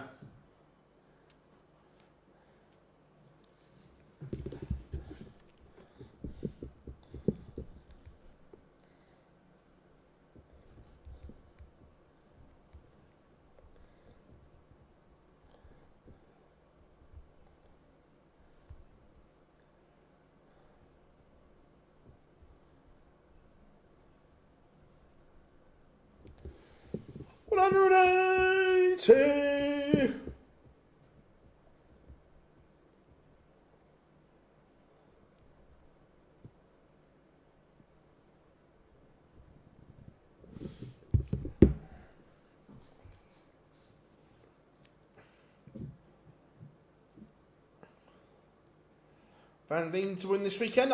Look, he's playing very, very well, Lloyd. Would I be surprised if Van Veen won the Euro Tour? No, I wouldn't. I wouldn't at all.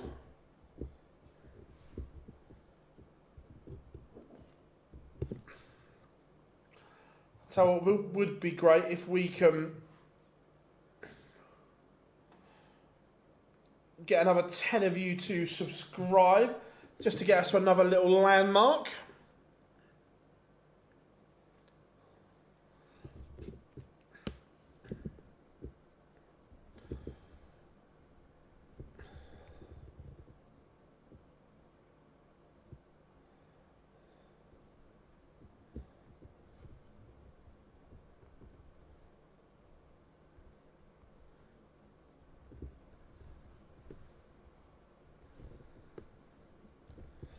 Callum back in this one.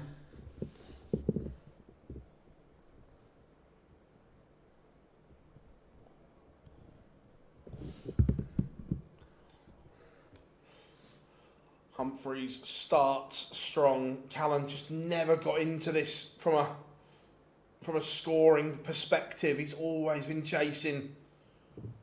He had leg one at his mercy, passed it up, and he's never really recovered from that point. And now it's looking like the writing is about to be drawn.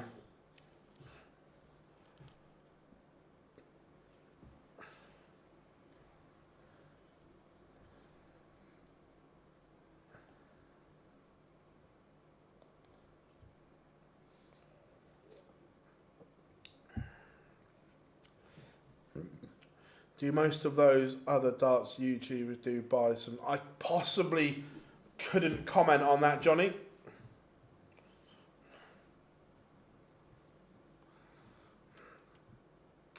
Luke Humphries seals a 6-2 win.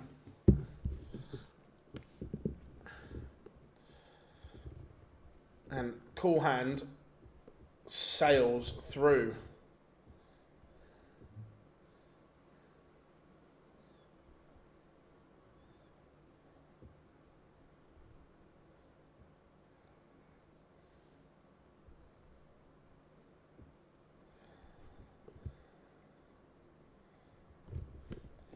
So Humphries is through.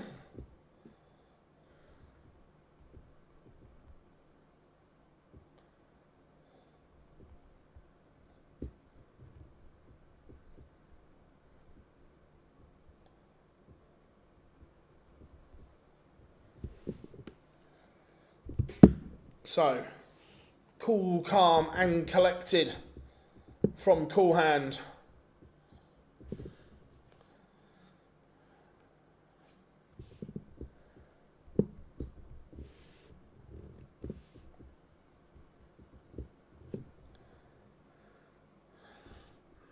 Right. This should be good. The Ferret, Johnny Clayton, against the Nathan Aspinall. Are we going to get some top ferreting? Or is the Asp going to come out on top? Two good walk-ons as well.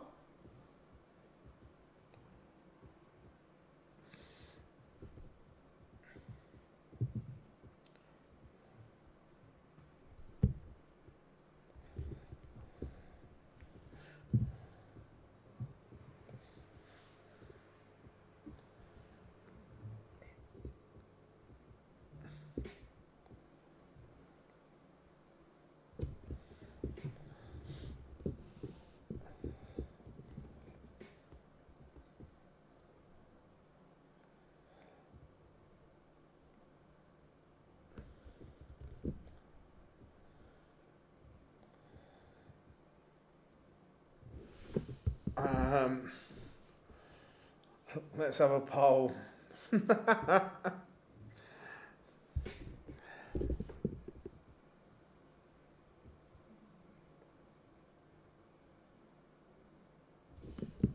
What did he say? It looked more fluent today, I've got to say.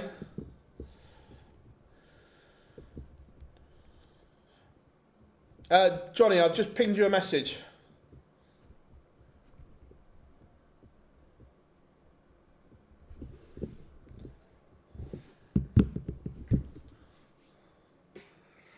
So Aspinall has won the ball.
So, Humphries is through. We now have the break, but coming up after it, Nathan Aspinall. Aspinall and Clayton will be next. Tom, just in the commercial break, they were interviewing Luke Humphries on the stage.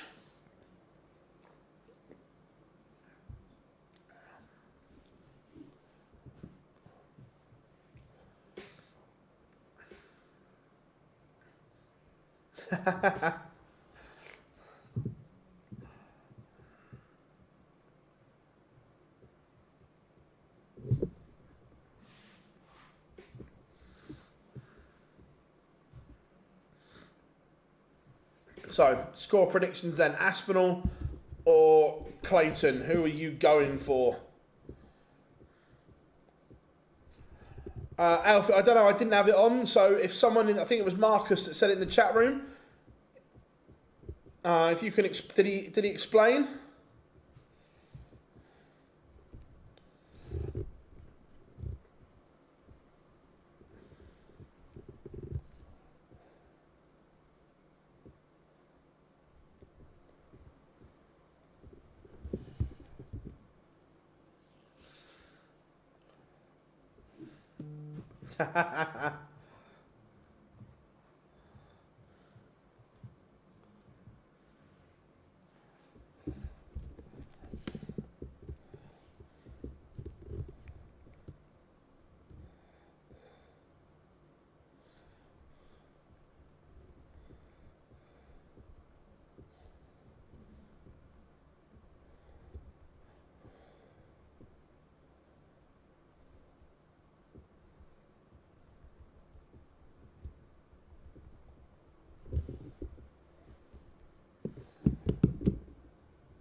He said instead of flicking it, he's now pushing through the dart. Nice.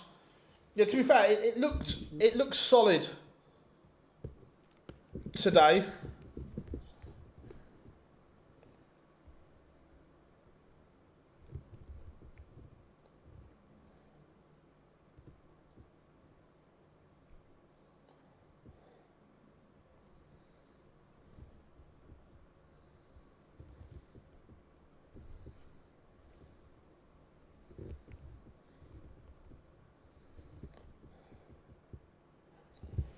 So, pictures returning in about 45 seconds. We will have Aspinall against Clayton.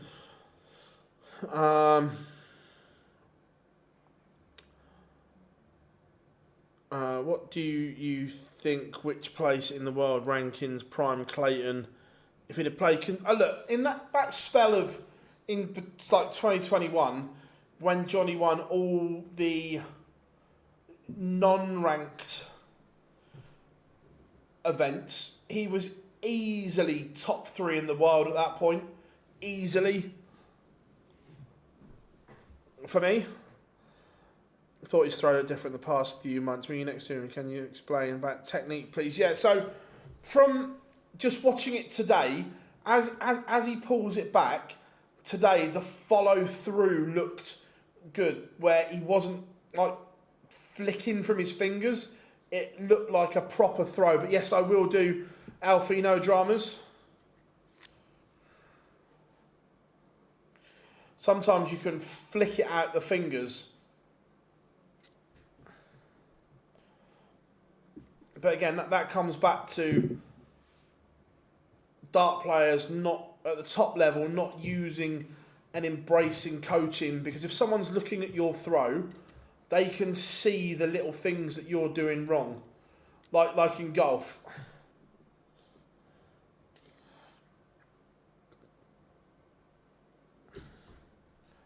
So, pictures are back, and here we go. Halfway through, 4 games completed, 4 to go.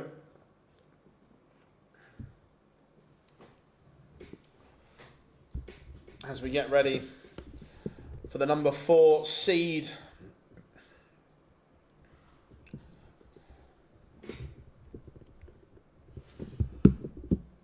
Nathan Aspinall and Johnny Clayton.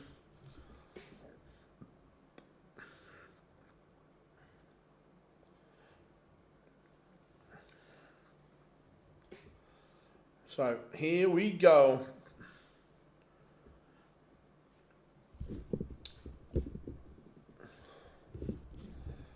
I've had the golf on all day, Johnny, but I've turned it over for the football now.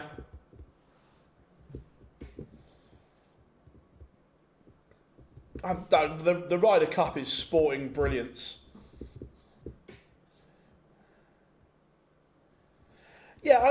agree, Marcus, you can, but I think there's a balance to be had.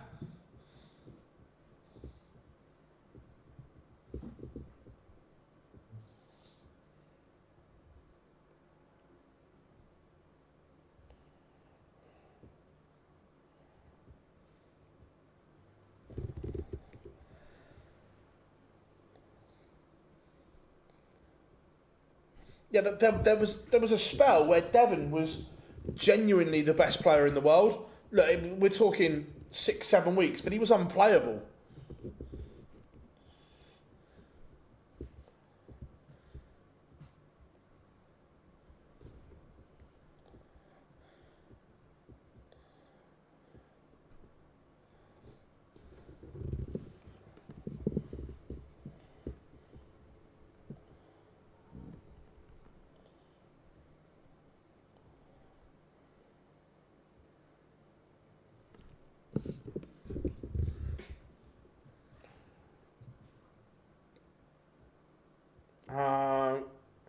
What's doing in the golf? I've turned the golf off now. While the football's on.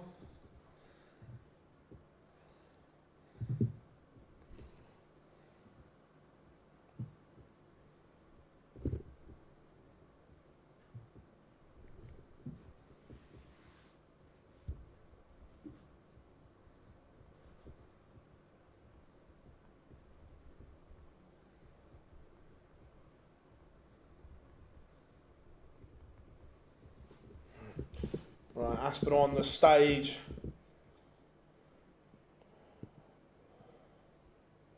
Is it still McElroy 1-up, Johnny? Crowd still singing Mr. Brightside.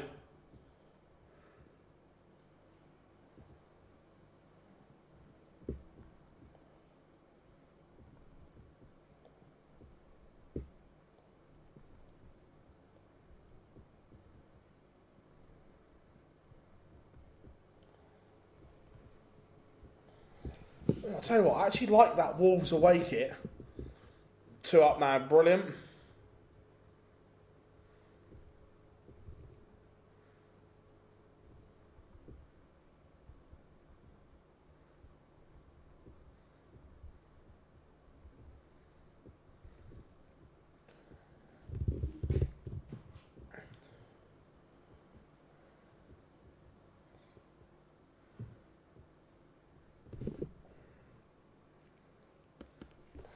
Here comes the ferret, Johnny Clayton. Nathan having a little dance to go. The cameraman stitched Johnny up there.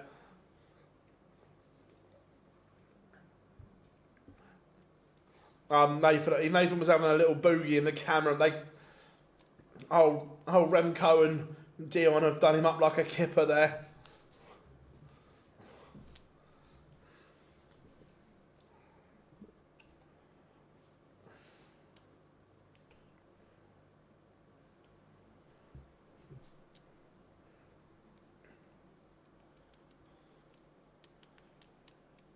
So, both players are on the stage, which is good. What's your favourite chat room? Go away.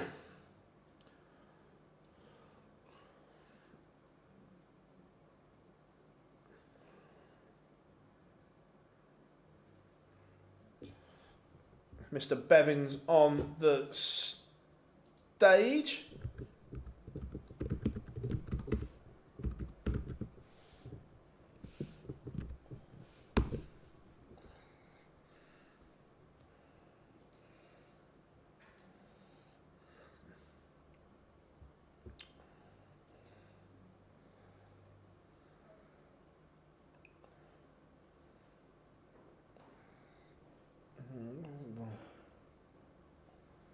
Not that one. Right. Where were we? Top 2 favourite Spurs away shirts. Oh. Right. Instantly, the one that comes to mind is the I think it was 97, 98, was the dark blue pony Hewlett Packard one. I loved that. And also, I'm going to go, this is early, 1990, 91, the yellow Holston one. But I do really like this year's third kit, the yellow as well. I'm sure 97, 98, it was pony Hewlett Packard. And the yellow, I'm sure it was 91, 92. Yellow one. Aspinall and Johnny both down to finishes, but Aspinall has first go. 2 at double 16 for a 1-0 lead for the Asp. Misses. Can Johnny take out 1-2-1?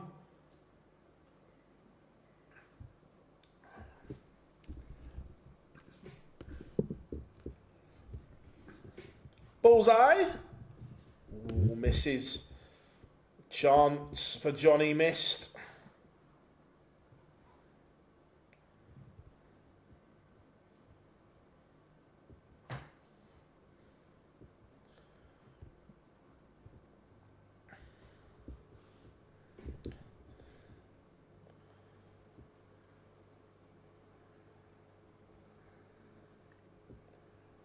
Aspinall leads 1-0, hold of throw.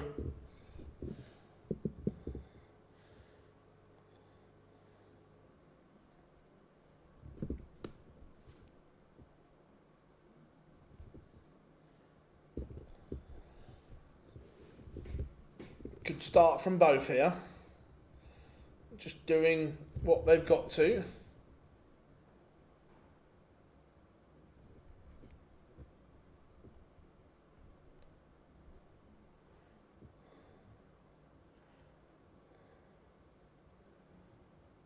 Well, everyone, I've just had a message from 2 people. Did Humphries mention me in his interview? I'll have to rewind this and find out.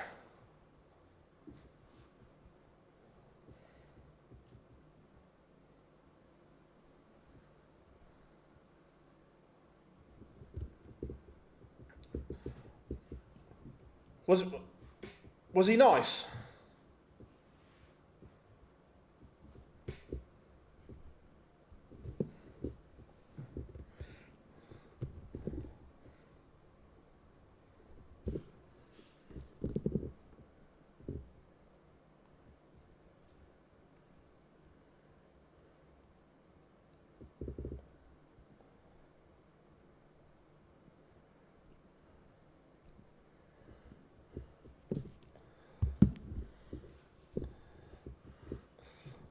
Clayton levels it up.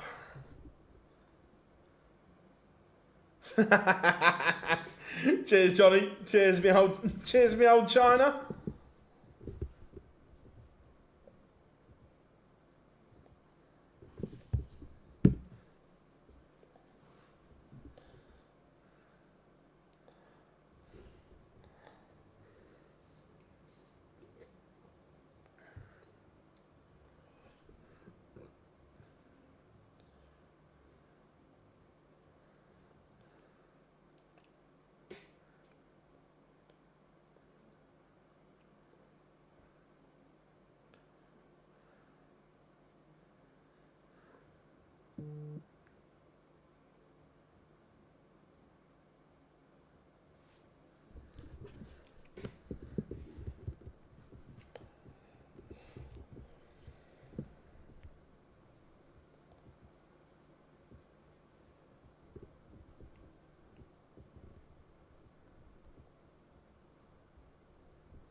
This game just one-sided in the terms of the averages, and now in terms of the finishing, Johnny Clayton is averaging 110 and takes out 124 in game.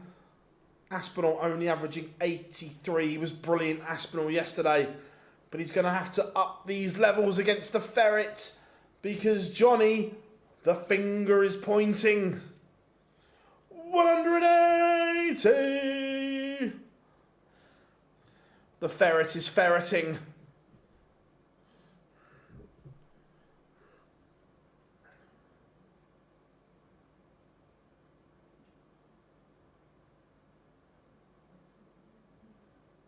Oh, the point is precision. Yeah, look, Nathan doesn't look... There's definitely something wrong with Nathan. Definitely something wrong. Favourite Spurs, goalkeeper. Oh.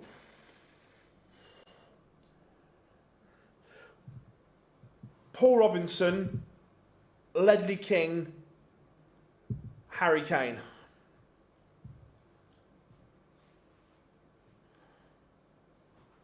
No, I don't think he wears... No, he doesn't wear contacts. No, all we know, all it said is family reasons. Manager, I'm torn. My top two, Poch 1, Harry Redknapp 2. Got a shout out there, mate. Yeah, everyone's just telling me Bidden starts. Hope you are good. It was good to see you last week as always, buddy.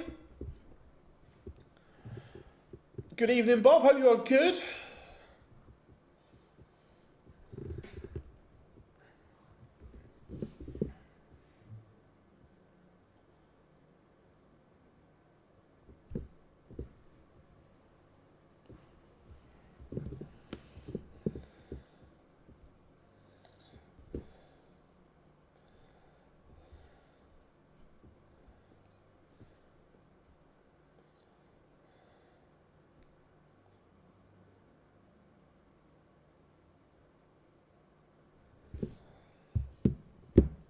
Better response here from Aspinall, but remember it's on his own throw. Do you remember Lucas Moura? Who doesn't? I do remember the moment. Absolutely. We look dead and buried. 3-2 now. Aspinall back in this.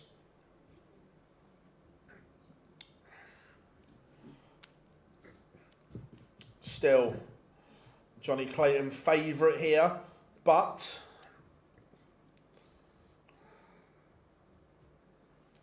Aspinall will be looking to punish on that mistake.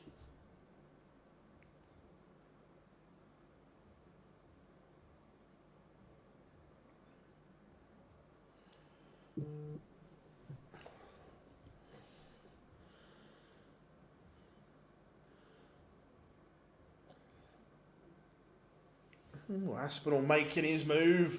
180. Threatening a break back here. Aspinall just seems to have settled. He's upped his average here as well. He's around the 95 mark now. Clayton not firing on all cylinders.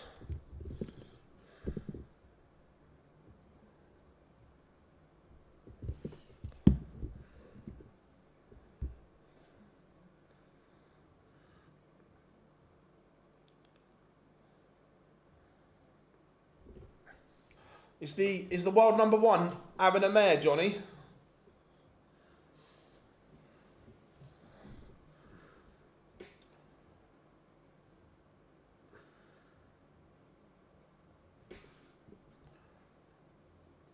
If Barney loses and Van Veen wins the weekend, pie like me. If Barney loses and Van Veen wins the weekend, who replaces Van Veen on...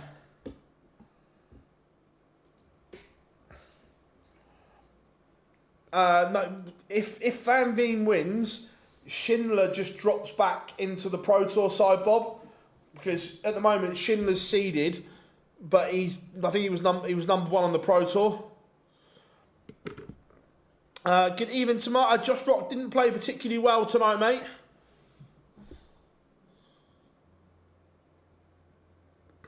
It was a rare off game for him. Aspinall does break back.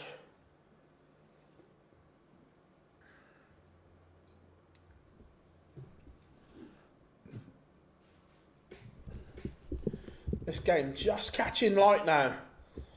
It's good. Aspinall looks a lot more composed, but Johnny is ferreting.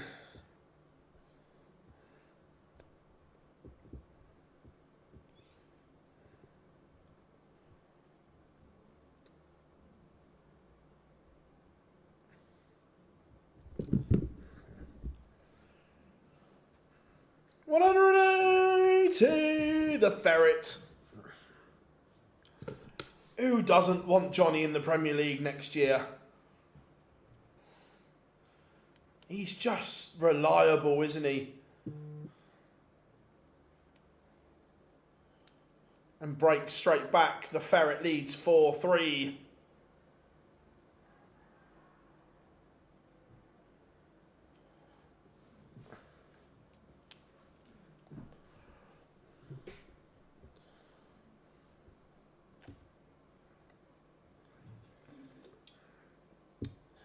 If you could choose one player to win this weekend, who would it be? Oh, the players that are left.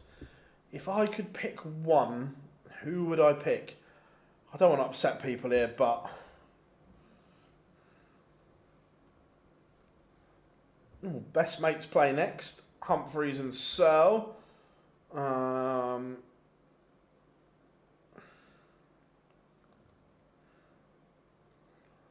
think... The players that are left in, I would go Van Veen, but I think at the start of the tournament, my answer would have been different. But at the players that are left in, Van Veen. Aspinall may have to take out this 1-4-1. That's got to be a penalty, surely. Mate, he's all over Rashford. Richarlison.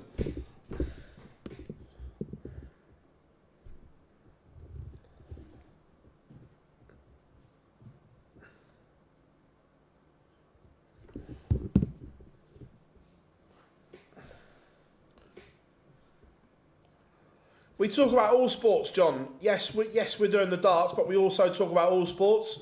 Most of us are all sports fans in here as well.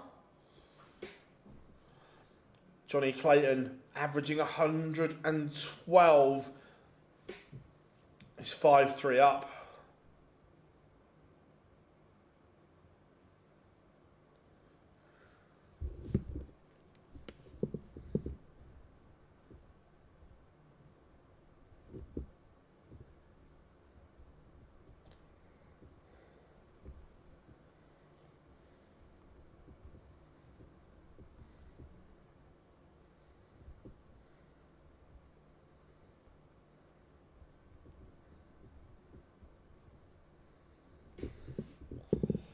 Johnny Clayton is on fire.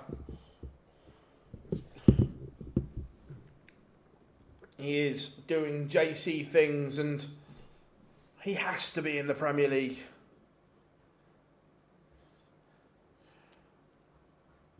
Van Veen will win this. Look, Van Veen is a class operator and look, he will win big titles. I don't think there's a doubt or a question about that for me.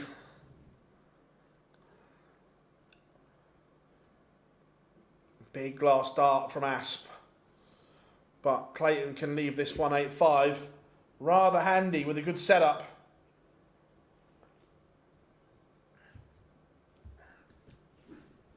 That'll do. That will do. Now, Aspinall. This is must hit. It's not going to go.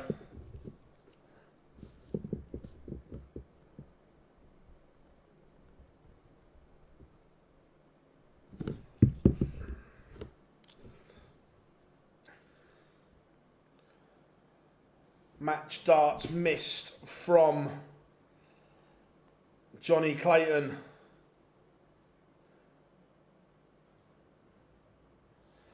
Aspinall survives. Here we go.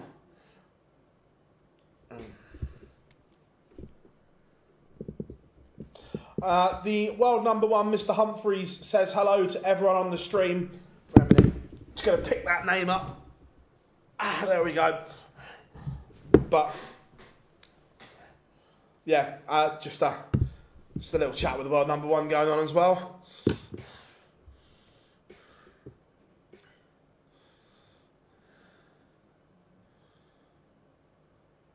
Here's Aspinall making a move here to send us to a decider.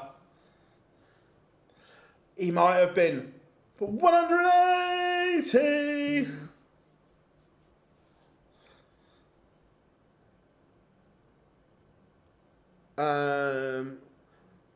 What's the highest tournament average? I don't know. I'm not sure what Johnny's is. It's going to be up there. 2021, he was putting in some astronomical numbers, so I think it would be right up there.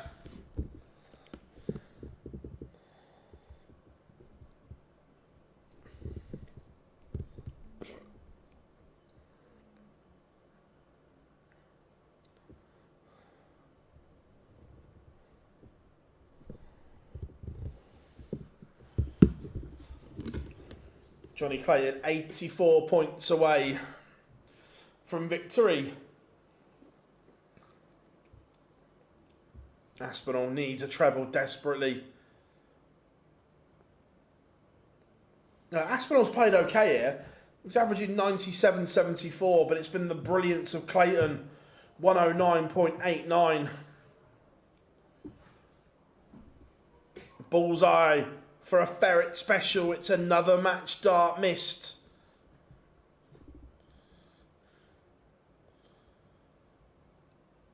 Johnny Clayton. Will he be back, or is Aspinall taken out the baby fish? All he's got is treble 20 bullseye. Now he's got nothing. Clayton, 9 for double 8. We know the MO.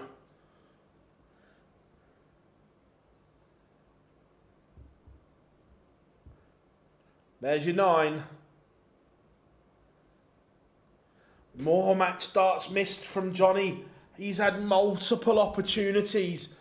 Is there a rescue job from Aspinall? All he's got is the ball. Missed. Clayton, surely.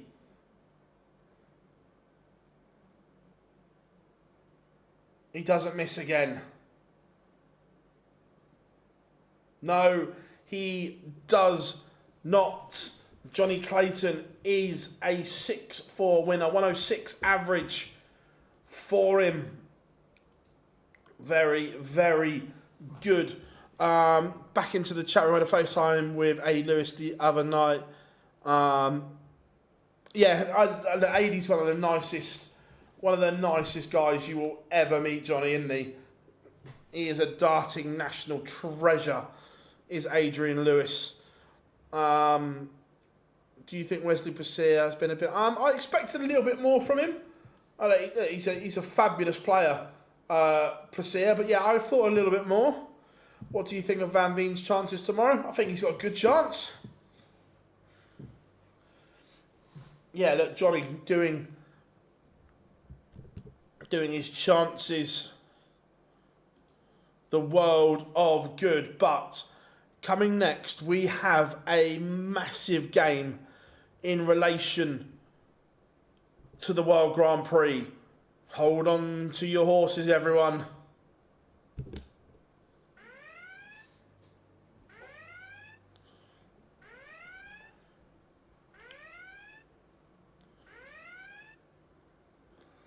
The Barney alarm has sounded.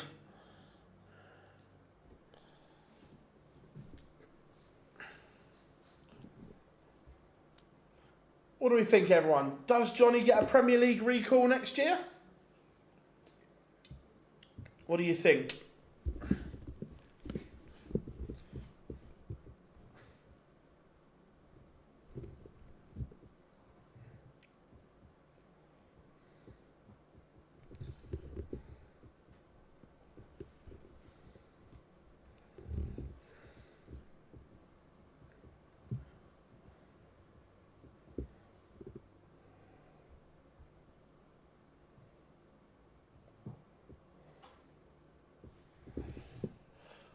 Wesley was close to the top 64. Yeah, no, he's not really kicked on again, is he? But again, that comes from the pressure of doing it with and without a tour card.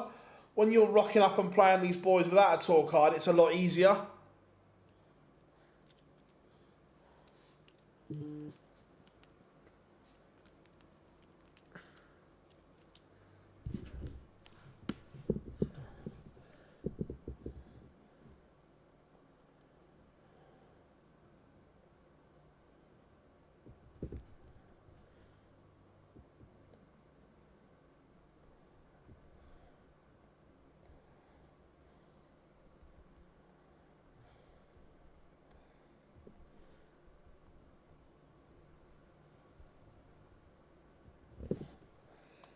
Plug the charger back in, 2 seconds. There we go.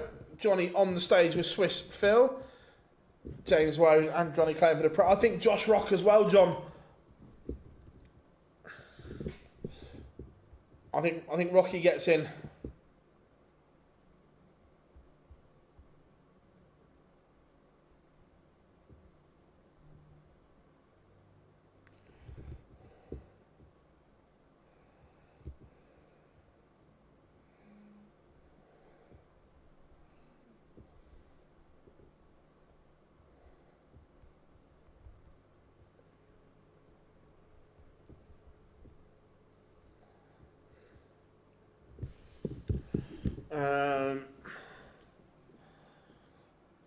Just shows how hard. Yeah, 100. Completely agree. Yeah, I agree, Marcus. I think right now it is quite easy to pick, but just remember the World is going to have a massive say because of the money. You can shoot up and down those rankings with one good run at the Worlds. Because remember, the prize money has effectively doubled.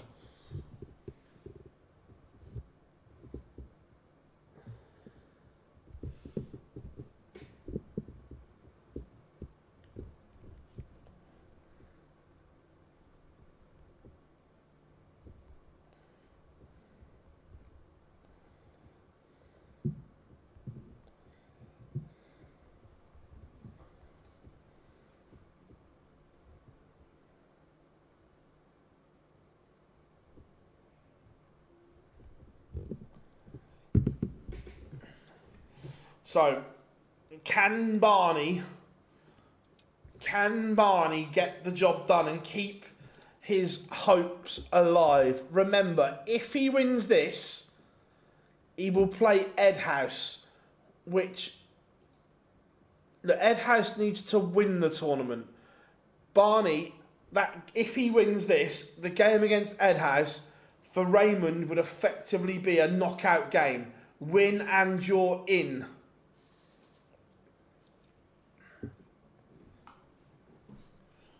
I'm slightly concerned about this guy in the crowd they've got on the break.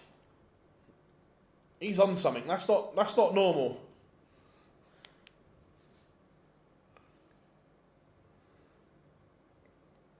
But both at it now. It's like Laurel and Hardy, this.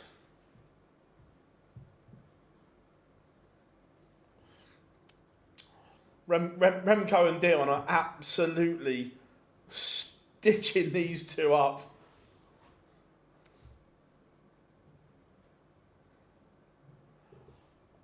Oh, I'll tell you what. What a goal. And what a... Oh, it's offside. I was about to say, what a flick that is from Birdval. Oh. He's offside.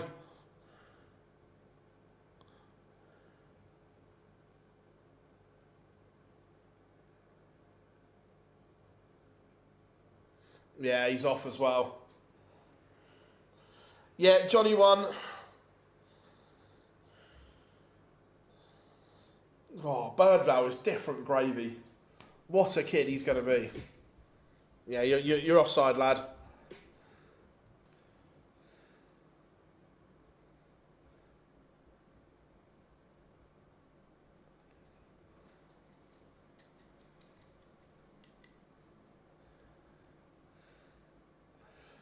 If it starts tomorrow, 2 Lukes, MVG, Bunting, Price, Rock, Clayton and Wade. Yeah, I think if it was being selected right now, Marcus, I don't think many could argue.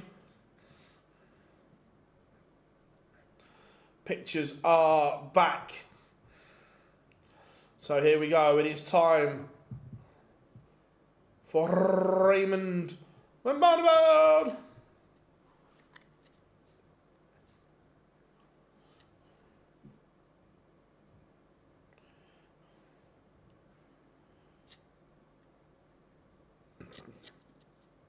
It looked the pictures looked really, really good.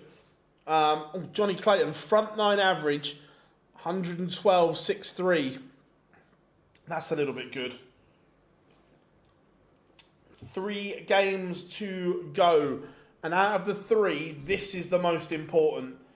Damon Heta, the number 7 seed, takes on the 5 times champion of the world, Raymond van Barneveld.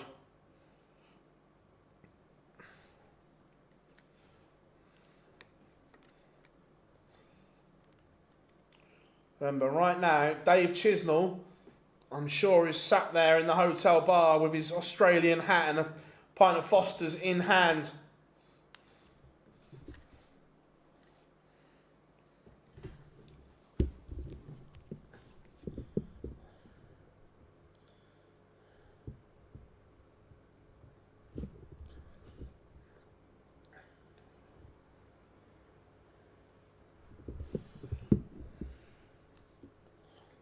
There he is, top of the walk-on. Raymond van Barneveld.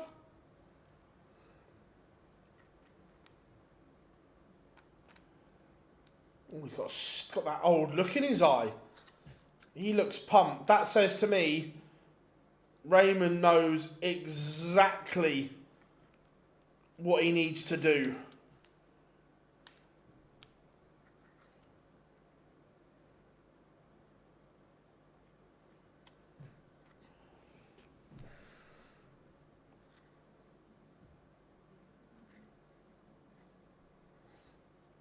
Barney's just mugged those autographs off. That didn't look anything like his proper autograph. He's just gone like that.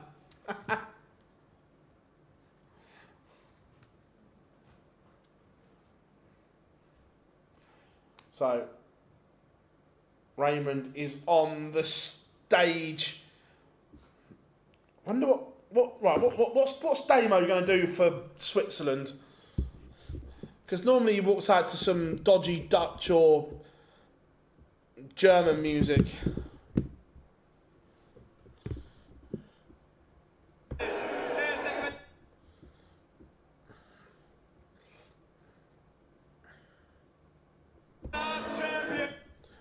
Come on, Swissville, get your bit out of the way so we can hear.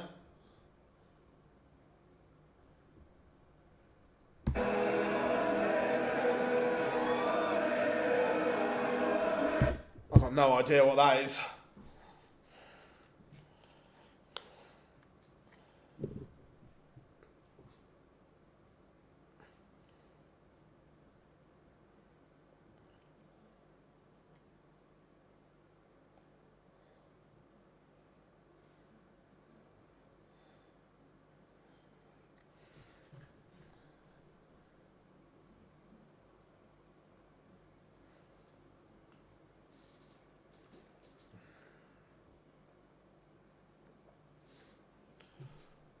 Right, Heta's on the stage, so we are ready.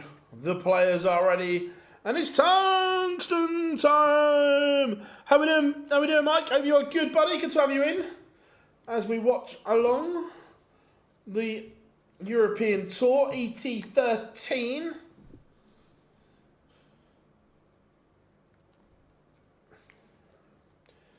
Remember, Barney must win.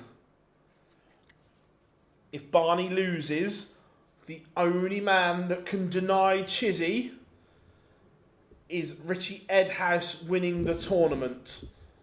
So for me, it's Barney or nothing. I don't see Richie winning the tournament. Barney, if he wins, he goes into a straight shootout against Edhouse tomorrow. But here we go. It is time. This is one of the biggest days for Barney in recent times.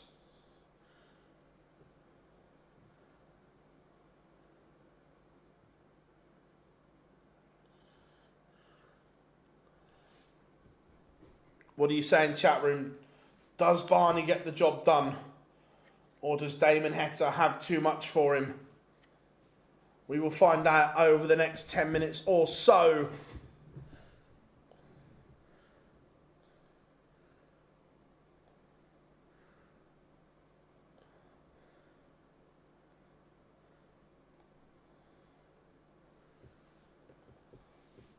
I like that Barney's stuck with this setup. The short flight and stem seems to be working a lot better for him.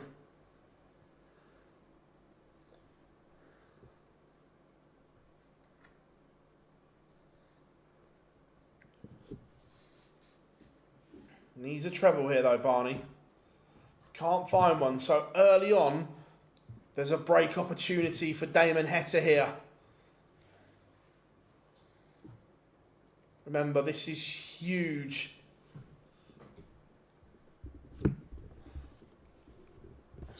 Back-to-back 2 treble visits from the heat.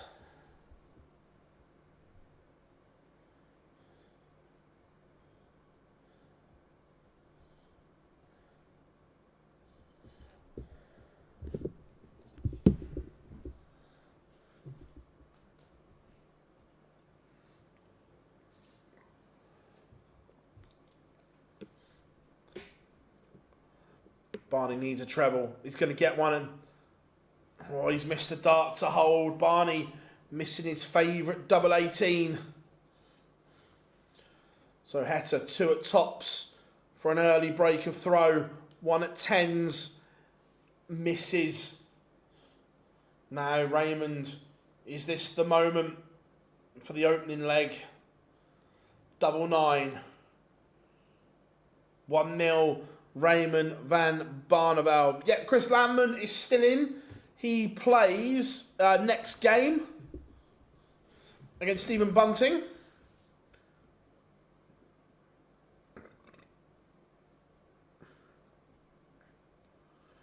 Barney. There's one of the 6 he needs.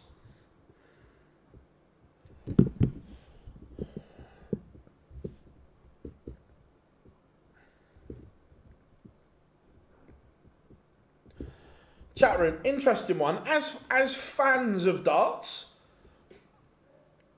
who would you rather have at the World Grand Prix, Barney or Chizzy? I'm interested to see, as fans, who you think you would rather have.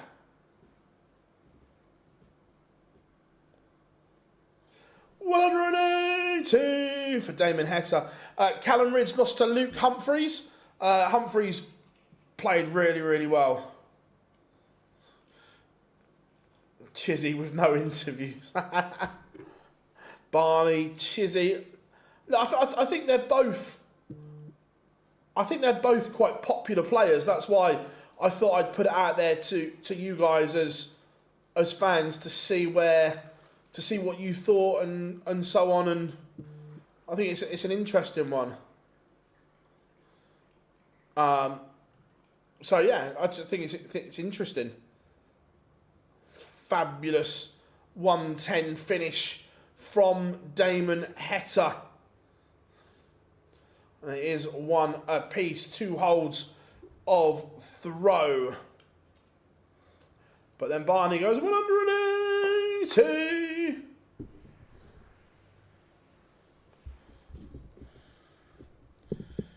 Chizzy because he needs some good luck. Fairs, John. I like both of them as players and as people, so that doesn't worry me. I'm just interested in the fans' reaction.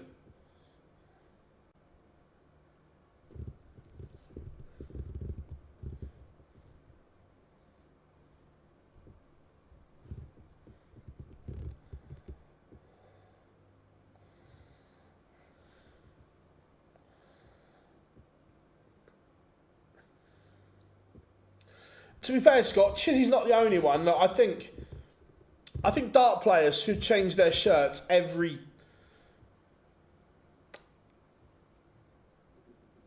either every year or certainly every 2 years. That shirt shouldn't last any longer. That you should always keep the brand fresh.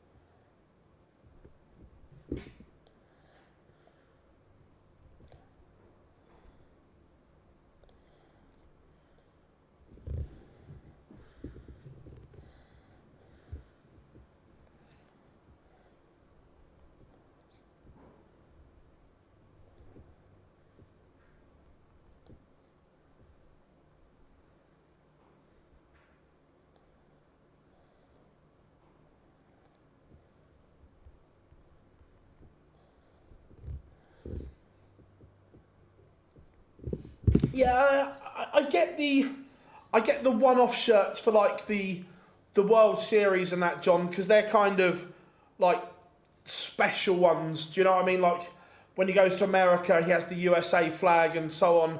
So for the World Series events, I don't. Again, I like that. I like that branding. Damon Heta has broken Raymond van Barneveld, and that is a wonderful, wonderful finish. The 1-3-2 goes. Oh my. How big is that moment? How big? How big? And it is the ball 32 route is stunning from Heta. But yeah, going back to, I don't mind them doing it for like their brand, like in the Premier League. But as a standard shirt that you use, I think it should be changed regularly. And I still think that people will disagree, but I still think there should be home and away shirts. If there's a colour clash, go back. They used to be. I just think there's too many red and black shirts. Let's have a bit of variety, boys.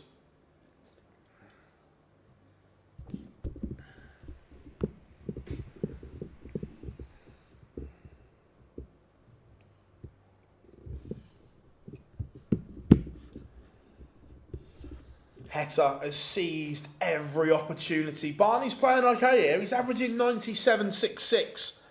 But the two big finishes have gone the way of Heta. The 78 there, clinical. The 1-3-2, stunning from the Aussie.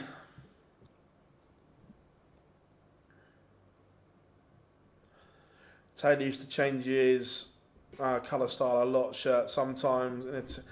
Yeah, I remember the world final against Barney, he come out in orange and then ended up in white, was it, I think?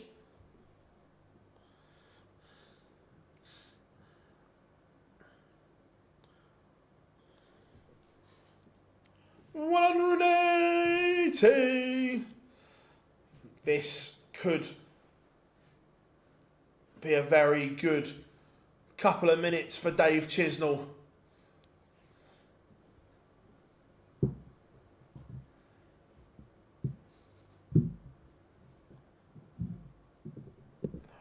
How we doing, Brad? I turned over when the Spurs game started. When I turned over, we were level in 2, up in... No, level in 2, up in 1, down in 1. I'm not sure what it is now. Barney misses the ball on the 1-2-1. Heta couldn't do it again, could he? Could he? No.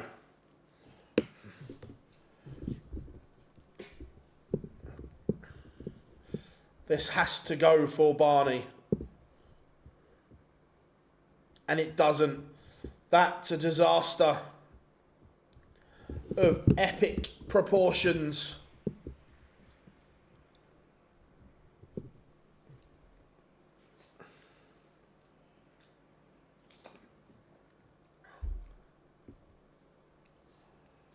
Oh, a rare mistake from Heta. Didn't punish. But can Barney? He can. Needed that. I know it's only a hold. But he couldn't go 4-1 down.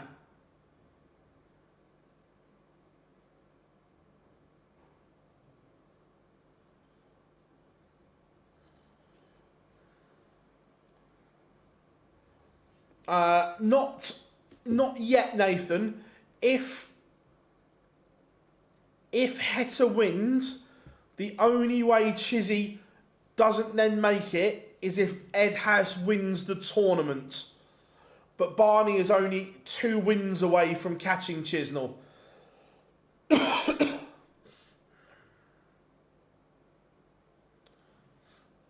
Yes, but they had a goal disallowed. It was offside, to be fair.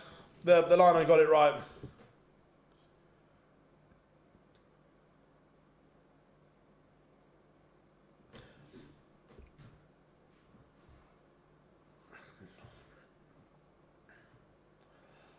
Barney would love a 140.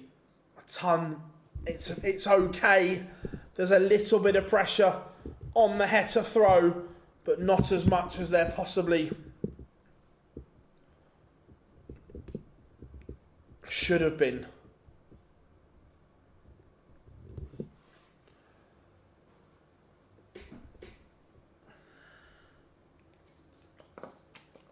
$120 Heta, 101 Barneveld. Heta's first. He can't find the treble, so Barney will get a look at this 101 for a break back.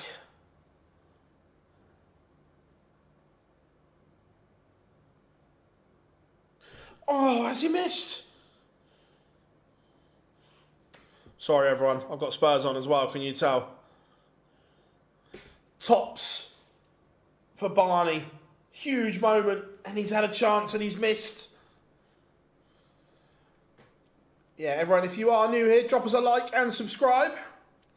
We massively appreciate the support. We appreciate all you guys and girls. Damon Heta, 4-2 in front. Barney had a chance.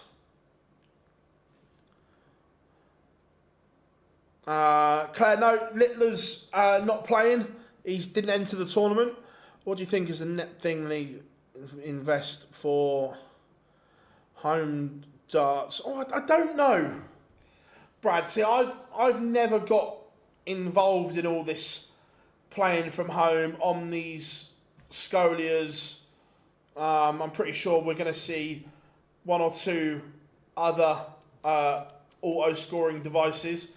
So the honest answer is I don't know.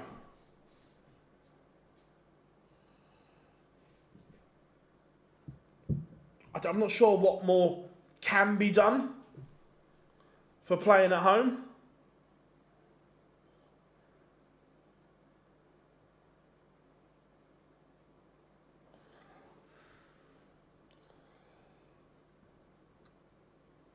Barney is still in this. He's scoring well. Just needs to take those chances. He had one.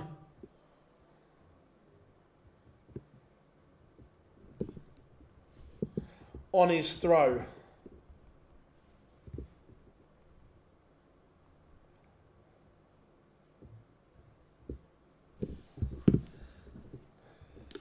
So 46 for RVB. Again, it's only a hold. He needs to score like this on the Heta darts. Double 16 for Raymond. Does get it to within 1. But he's running out of opportunities. He's running out of legs on the Heta throw.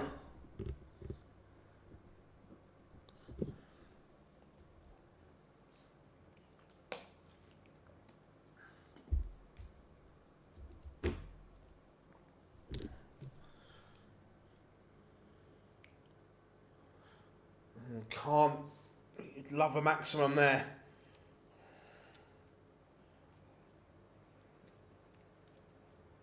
Raymond, another big visit required. Another one being delivered. Back-to-back 2 treble visits. He is carving a chance here. He's definitely playing better than Damon Heta at the moment. Can he find the break back? Can he roll back the clock, Barney? He might be. There's a potential 11 dart leg on here to break back.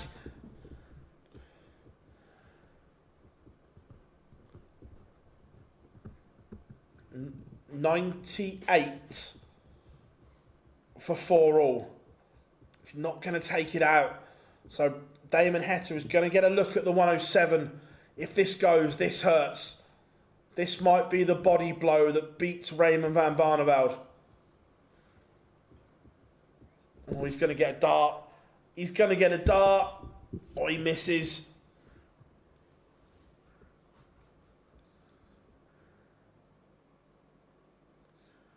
Barney is level. Right, half time of the football, back to the golf. So it's game on again. It's a best of 3. It is huge.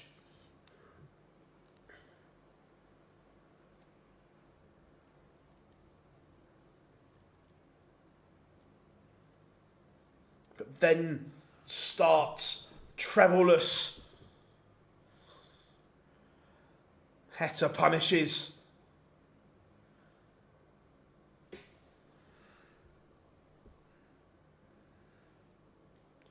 Heta has effectively taken the darts here. Barney will be gutted after finding a way back in. Don't hand it straight back.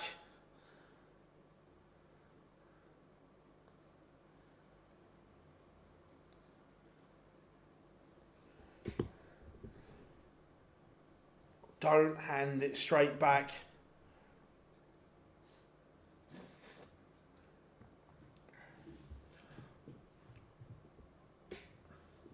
Barney leaving the holder. The old 166. But the setup is brilliant. The last 3 legs have been outstanding from Raymond van Barneveld. He's upped his average to over a ton. This is vintage Barney. I'll tell you what, if you're Dave Chisnell, you are worried right now. You are worried. Because Barney is a leg away from a shootout match with Richie Edhouse. If Barney wins one of the next 2 legs, he knows tomorrow he beats Edhouse, he is going to the World Grand Prix.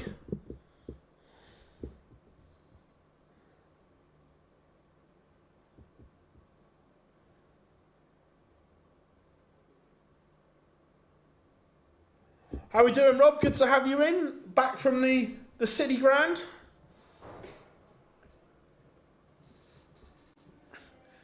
Chizzy will kneecap better if he loses. I'll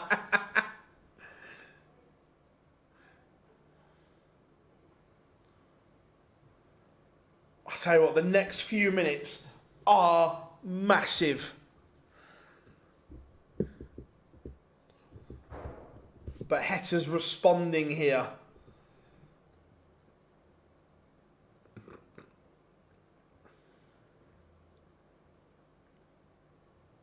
In the car at the moment, who's won and lost in the darts. We'll tell you in a second, Rob. We'll go through the results in a minute, but this is massive. The next couple of minutes.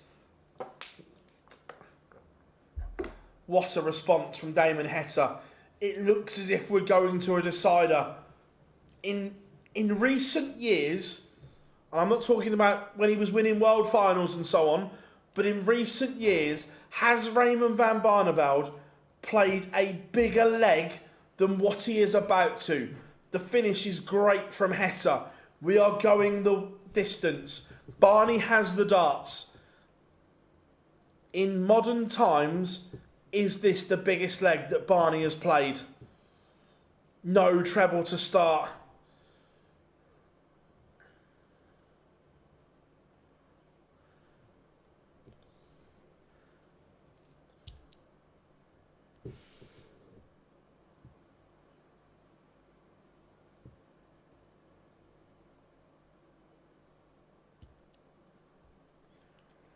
Raymond needs just the most perfect leg from here. 125.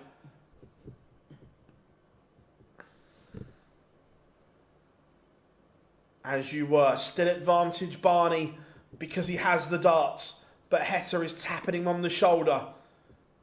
Needs a treble. Finds one. But he's still susceptible. A 2 treble visit from Heta and life gets interesting. Another. Still advantage Barney. He's got 6 at 216 to book his place in the final day. Magical from Barney, the 140. Next visit, Raymond van Barneveld will get a match-winning opportunity. 76. Tops. Missed match dart. Dave Chisnall will be holding his breath right now. Damon Heta, 1, 2, 3.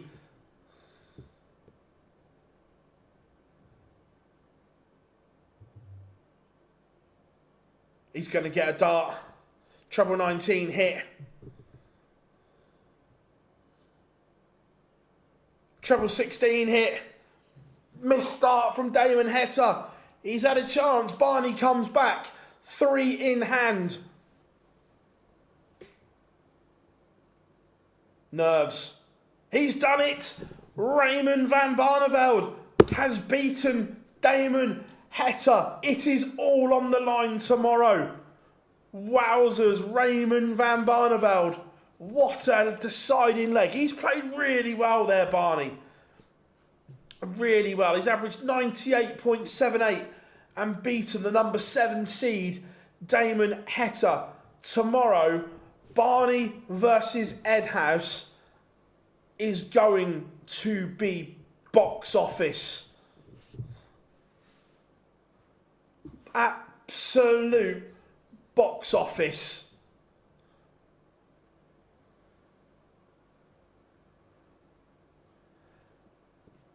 And we don't often get Barney celebrations. We've got one there. He knows exactly what he needs to do. Raymond van Barneveld has given him, forget the title tomorrow, he is in a 1-game shootout.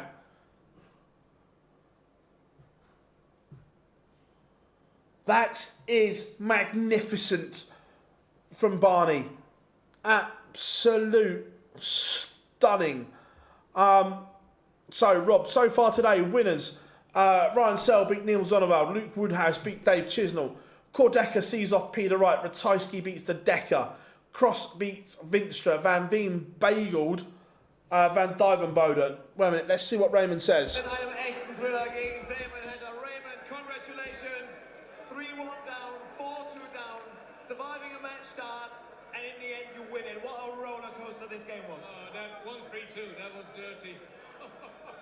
I was waiting and he hit Bull. There was 16, thinking, when does this stop, you know? I'm struggling for months and when it's gonna turn my way. After that I was telling myself, come on, fight, because the World Grand Prix is on my focus. And I tried to play well, and then for the last 2 legs, I feel like pressure all the time, started with a 60. Oh, I'm so happy with this win. You cannot imagine. I worked hard for this, and yeah, finally it comes my way. So I'm really pleased. And thank you guys. Thank you for all. Thanks. Cheers. Tomorrow in the last 16 against Rydz, what a battle this is going to be. You need one more win for the World Grand Prix, and he wants to keep alive the chance to go to Dortmund and go defend his title. Yeah, I know. That's what it's all about, you know. He's got the pressure. He had the luck will buy, you know, like yesterday because Ross was not coming. I'm looking forward to this match. I didn't beat Damon Heta that much, maybe only once, so I knew it was for me a hell of a game, and I passed through, so I'm really happy. I can't wait to go back to my room and take rest and call her my wife, because I'm going to tell her I love her. Good night, Raymond. Congratulations, great win. Best of luck tomorrow. Ladies and gentlemen, Raymond van Barneveld. Right, let's kill the sound again. Right, Rob, where was I? Van Veen, Bagel, Dirk. Danny Noppert beat Willie O'Connor in a great last leg decider. Ryan Joyce beat James Wade. Martin Schindler seed off Pietreczko. Jermaine Wattimena beating out of sorts Josh Rock. The world number 1 beat Callum Rydz. Johnny Clayton beat Nathan Aspinall, and Barney has just seen off Damon Heta. 2 games to go. Our penultimate match of the evening. Stephen Bunting against Chris Landman, and then Chris Dobey against Mental Suljovic.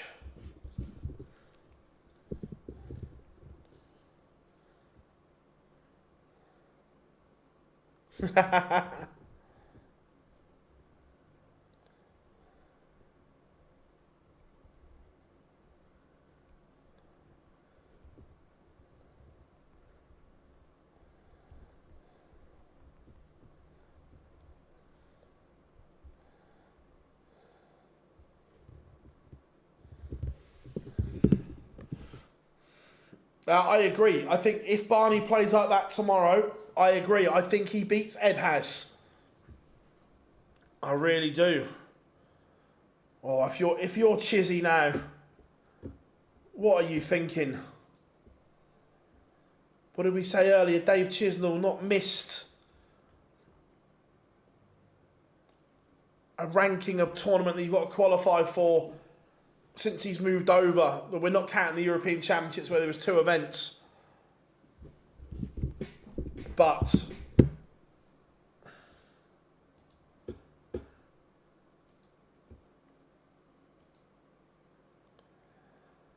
Landman against Bunting next. But tomorrow it is going to be huge.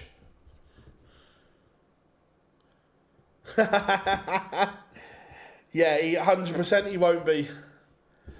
No, so at the moment, Dave Chisnell is in the final qualifying spot for the World Grand Prix. The problem is, Dave Chisnell is out of the tournament. Raymond van Barneveld against Richie Edhouse tomorrow. The only 2 people that can catch Chizzy is Barneveld and Edhouse. Edhouse needs to win the tournament to catch Dave Chisnell. Barney only needs to beat Richie Edhouse.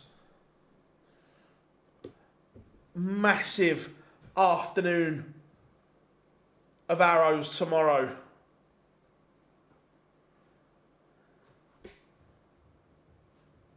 I'm just watching the golf. America have just sunk 2 absolutely huge putts.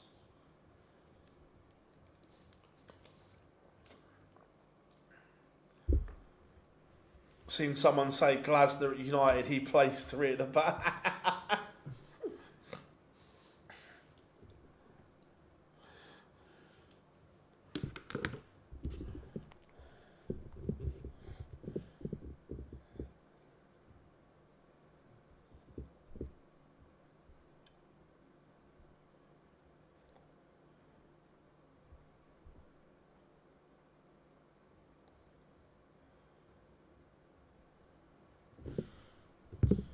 Right, pictures are back.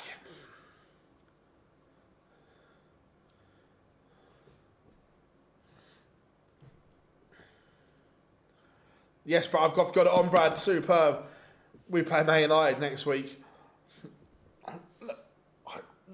I actually don't think Man United are as bad as what's being made out. I think Amorim is being a dick in terms of you cannot play Cunha, Mbeumo and Bruno Fernandes. One of them has to be dropped. But how do you drop your captain? Yeah, I don't, Brad. I've watched it all until the Spurs game started. McIlroy's been unreal today.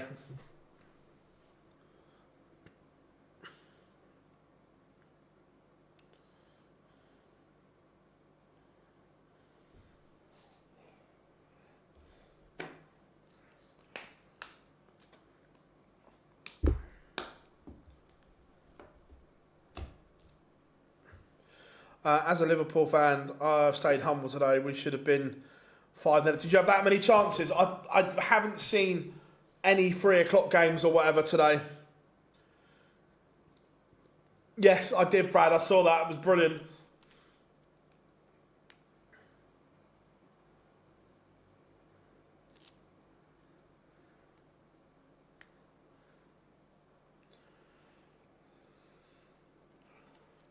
So...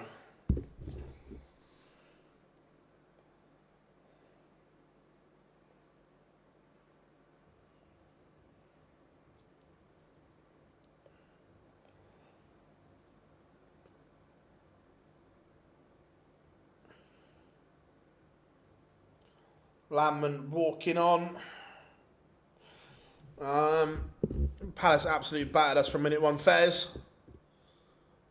I'm a true red and I feel it should be dropped. Yeah, that's the person, John.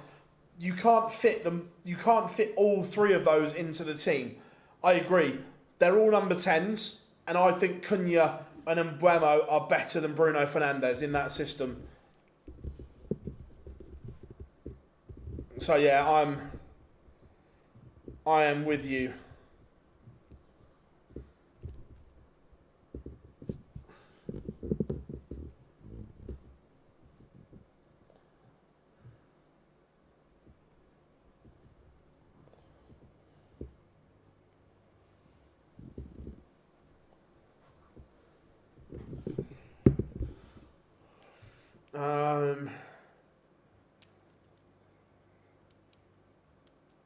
Yeah, I agree, Brad, yeah. Rydz will be Europe captain in 2029. Where is the next Ryder Cup? Obviously, I know it's in Europe.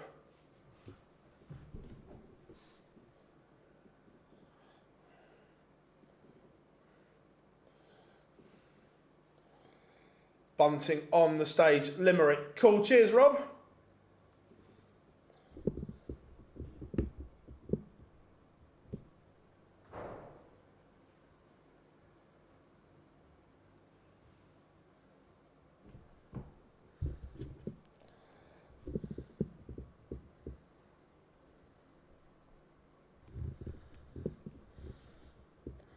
Rory, player captain.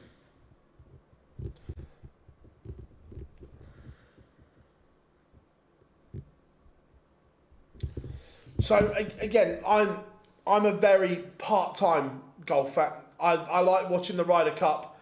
I love watching the majors. I don't follow the tours or anything like that.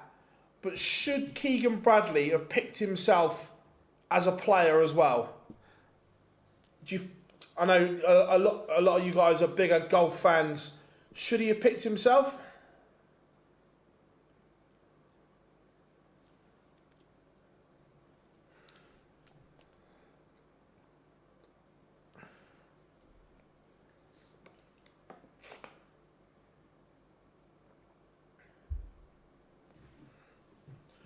I don't think so too much. In fact, that's why I was asking Brad, because there was a lot of people saying that he should.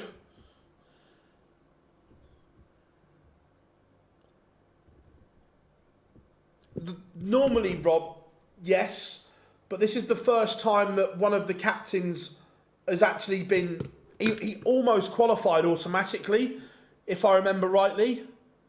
But he only just missed out on an automatic pick.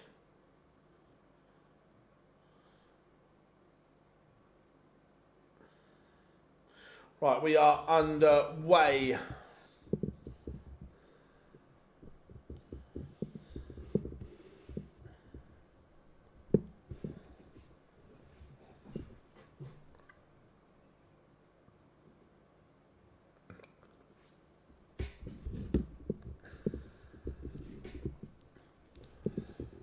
Landman has the darts.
Screw lift golf. To be fair, I would love Poulter to be captain. The Miracle of Medina is still one of the best sporting things I've ever seen.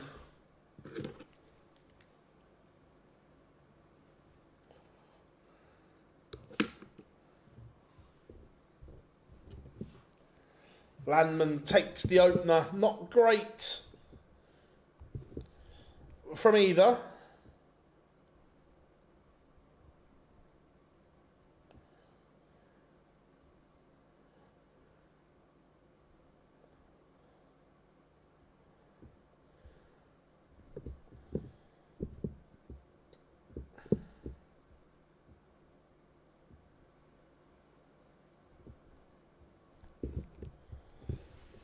Landman making Bunting think here.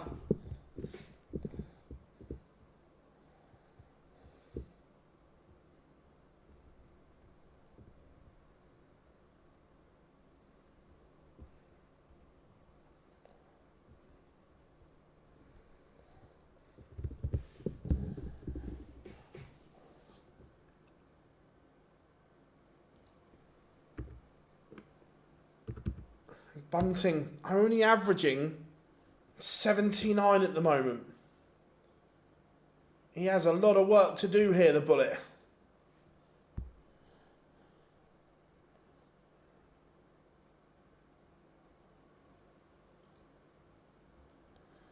A lot of work to do at the moment. Right on, Tommy boy.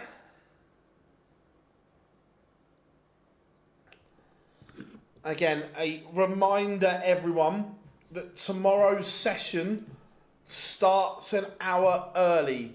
We will be live from 11 tomorrow. Yes, you heard me right, 11.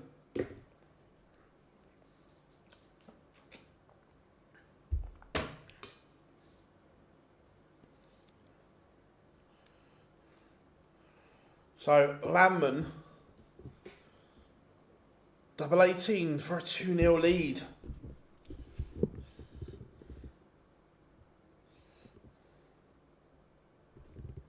It is 2-zip.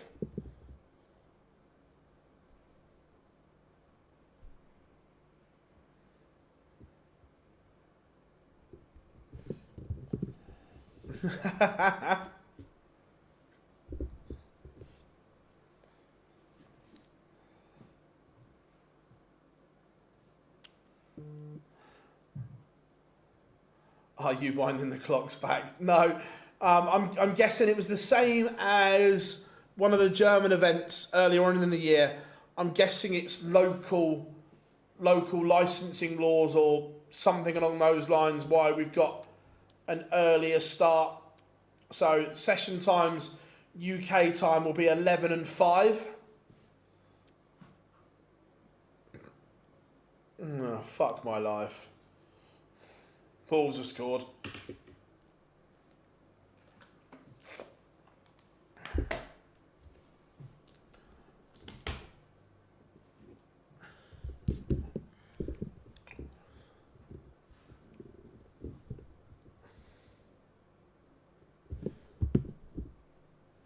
Yeah, he's onside as well.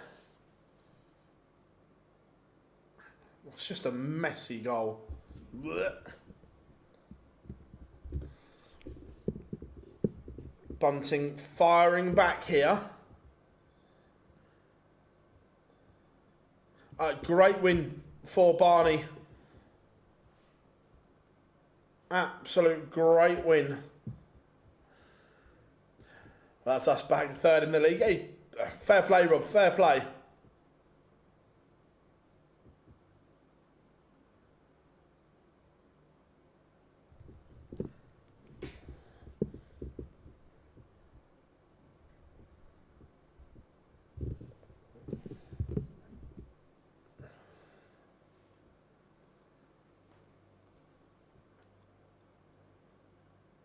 Yeah, the 8 PM on the Saturday, Rob, it's just shit.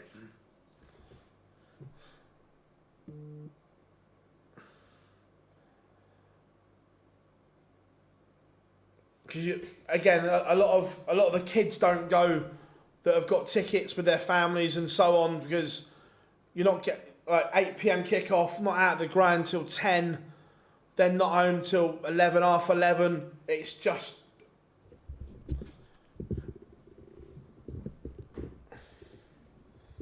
It's just not very good.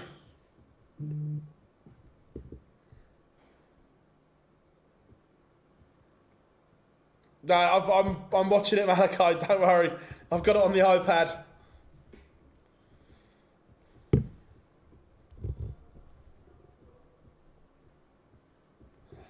Bunting has fired back into this game now. He is the dominant force. Gev.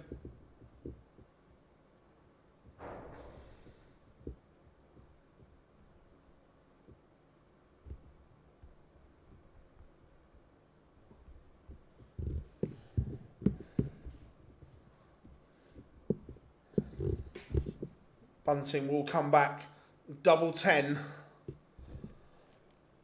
to level this one up.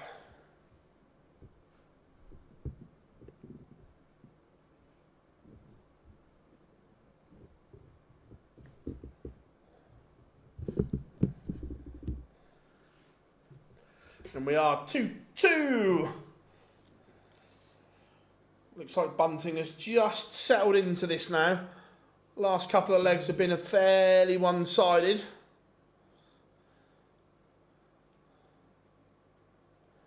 Yeah, Marcus, I understand that TV, whether that's Sky, BT, Amazon Prime, or whatever, pay a lot of money. I understand that. But fans have to be taken into consideration.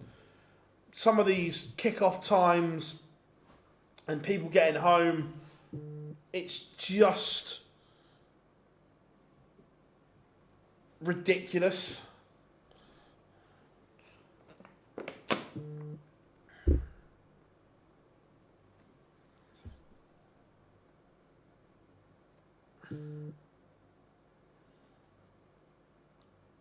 Better leg from Landman here.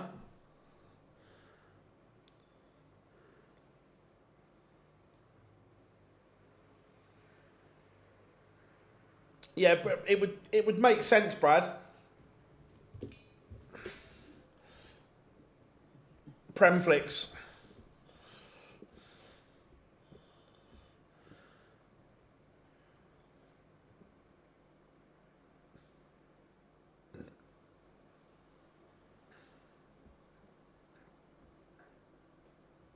There's more 8 PM kickoffs on Saturday because of TV coverage. I know. I get that, Bob, but I think that if you're gonna do late kickoffs, you have to make sure they're local games and so on. You can't be asking fans to travel miles and get home at 4 a.m. and things. It's just shit, isn't it?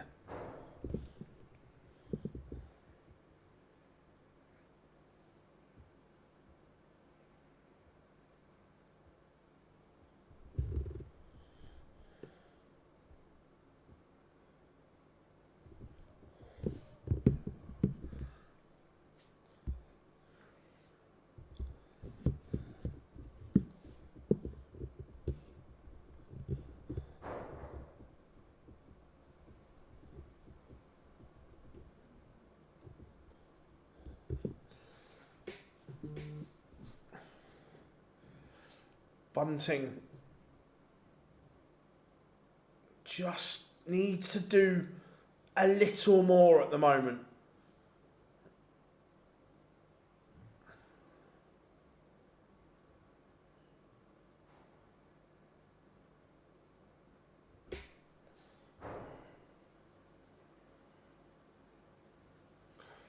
From the Christ, Scott, that's mad. Bunting should level up here. You would feel.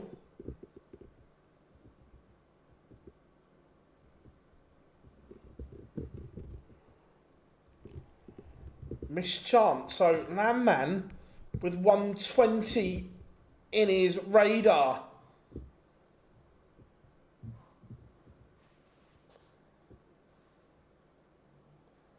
No worries, Rob. Remember, we are live from 11 tomorrow. Early session time.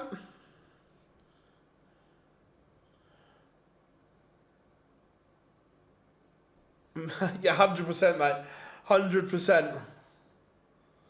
Bunting's missed. That could be a disaster. Landman can establish that two-leg cushion again.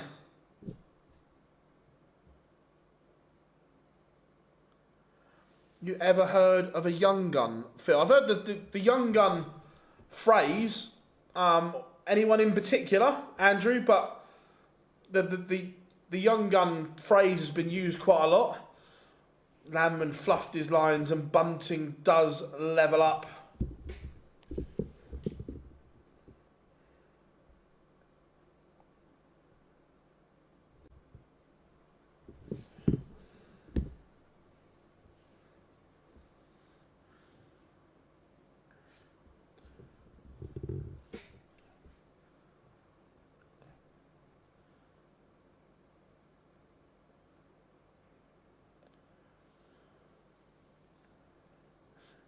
Yeah, the long throw does seem to be back in fashion, doesn't it? A nickname for a player. Off the top of my head, wasn't it Jaden Walker used it for a bit? Or have I made that up? Probably.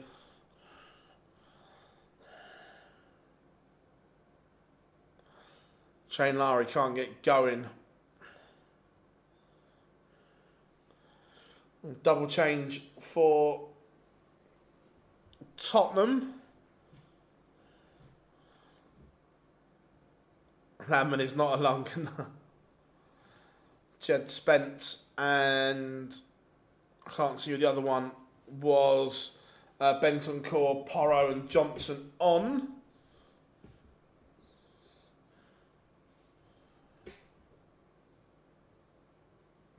Huge chance here for the bullet, Stephen Bunting. And sensibly, he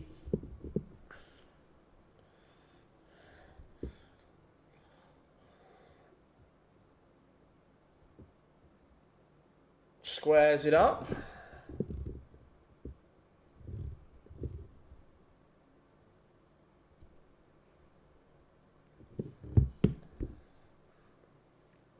Barney played really well, Adam. Really well indeed.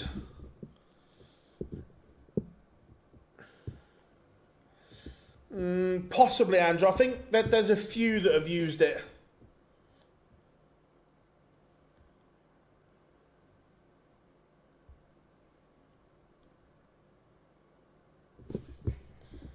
But Bunting has broken.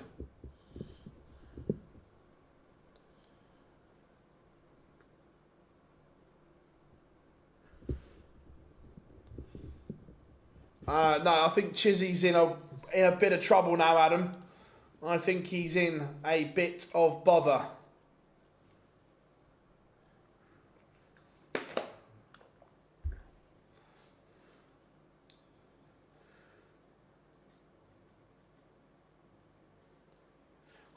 It's in draw bracket order tomorrow as well, so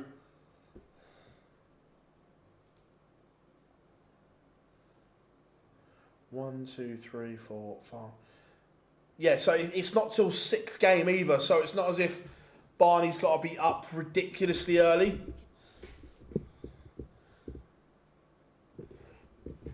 Will I get to a Spurs game before Christmas? I don't know is the honest answer. I went to the Champions League game against Villarreal, which was good. I hope so, but I wouldn't hold my breath because it's manic.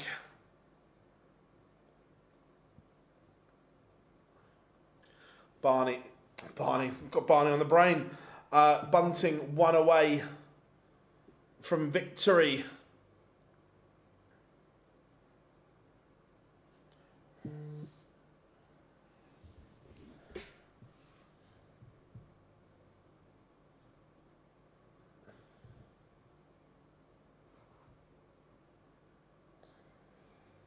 Looking like he is going to get the job done. It's been a little bit more difficult than he would have wanted. Solid enough though from him.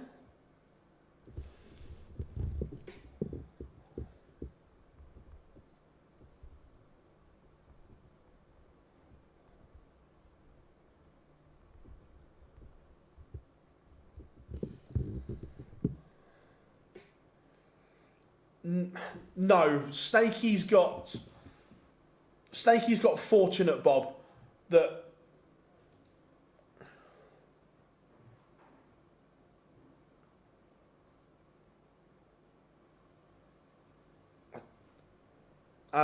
Bunting has seen off. Sorry, I've got distracted there. I don't can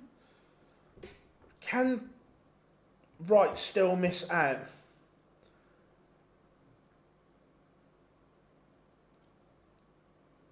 Yes, so, right, Peter Wright isn't there yet. Is he in trouble? I don't think so. So, the scenarios is, Martin Schindler has to win his next game. He would then go above Peter Wright into 15th. Van Veen would need to get to the final. Let me just check, where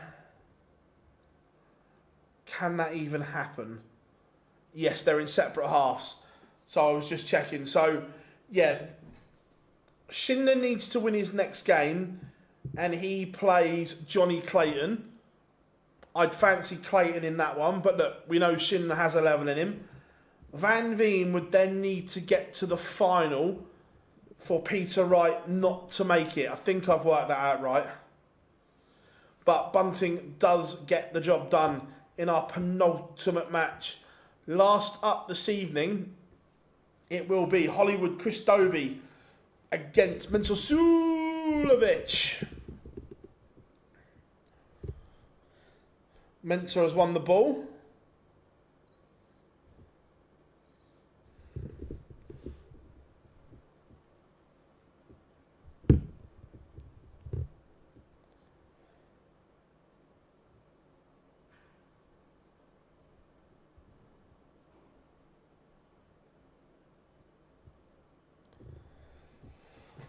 So, what are we saying? Score predictions for the last game.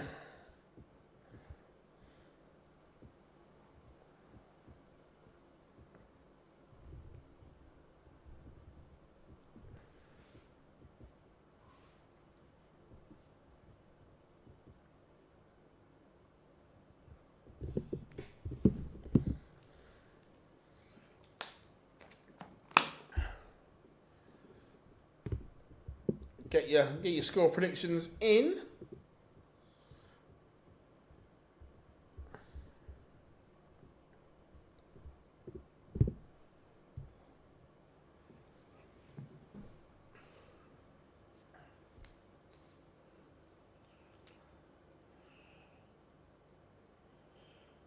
No, I agree. I think a lot depends on Dobey. Look, we know that Hollywood is susceptible for missing a load of doubles. If he starts well and hits them, I think he wins. I think the only way Suljovic doesn't, or I think the only way Suljovic wins is if Dobey is dodgy on the doubles.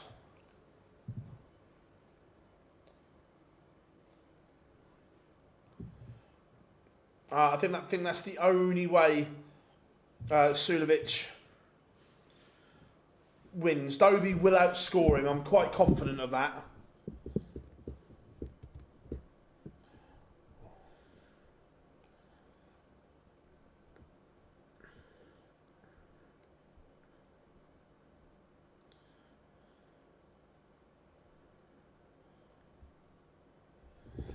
Right, we've got about 50 seconds till pictures return for the final game of the session. Yeah, I've just seen Bunting's new shoes. They look horrific.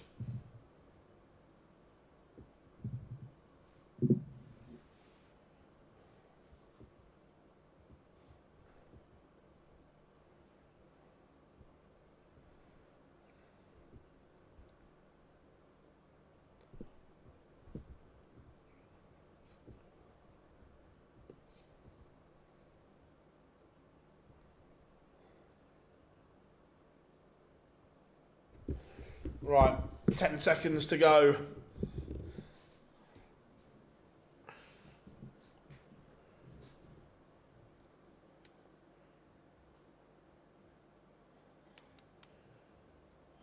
I did tell you that, Connor. I did tell you he was overrated. Barneveld's got to be careful here. He's on a yellow card and he's just made a couple of silly fouls. Doesn't want to get done for totting up. Spurs haven't been good enough here today.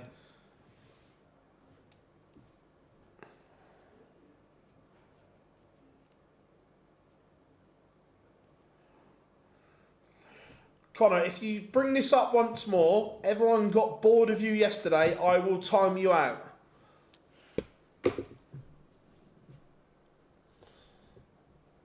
Bunting, front nine average of 116. Very, very good. It's not Owen's fault, the rules are there. Are the rules wrong? Yes. But it's not the player's fault. We could be here for a while. To be fair, Bob, I think Suljovic has sped up a little bit. I don't think he's as slow as what he once was.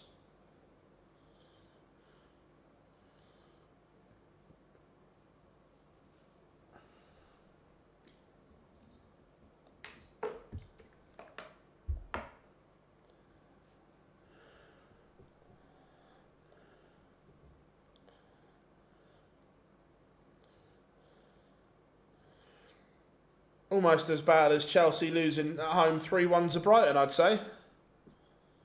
Double 14 hasn't been touched all day. Yeah, no one's gone near it, Malachi. Everyone's like, nah, don't worry about that double 14. Mensa will keep it warm later.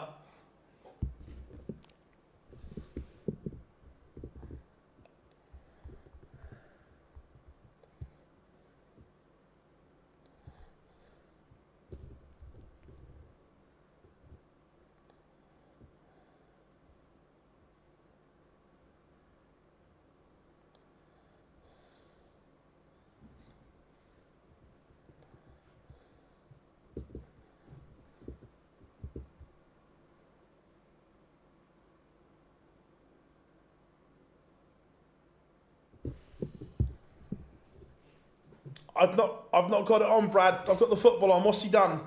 Has he just sunk a mother putt or something?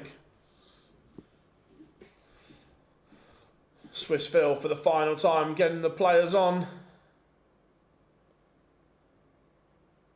Oh, good save, Vicario. Here comes Mensah. Suljovic. BK, yeah, look, I think Mensah will have a few chances. I'm with you.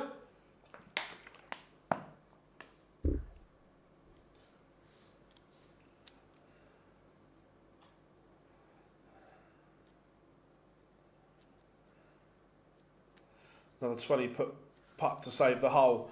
How are we looking in the 4 balls, Brad?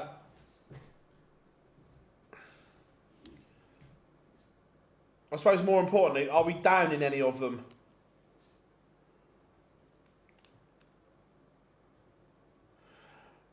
McIlroy does the same. The Americans are raging. Mensah's winning fares, Jordan. My puppy staff is named Dobey. Like that, Jason? Like that? Up in 3, tied in the... Oh, winning all 4. Okay.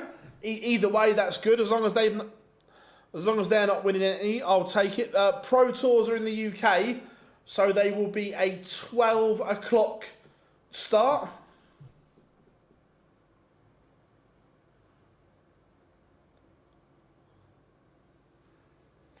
So yeah, 12 o'clock UK time, Tuesday, Wednesday, Thursday, for the block of 3 Pro Tours.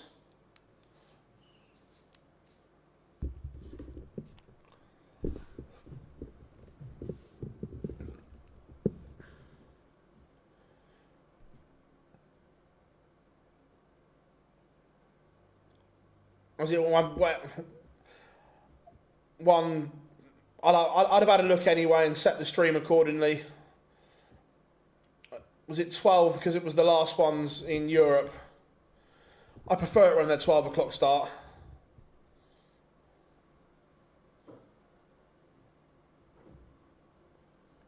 Here comes Hollywood, Chris Dobey.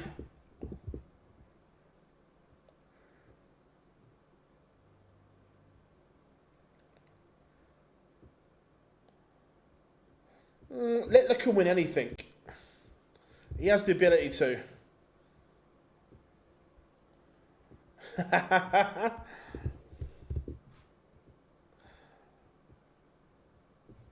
Did they ever get refunds, Johnny?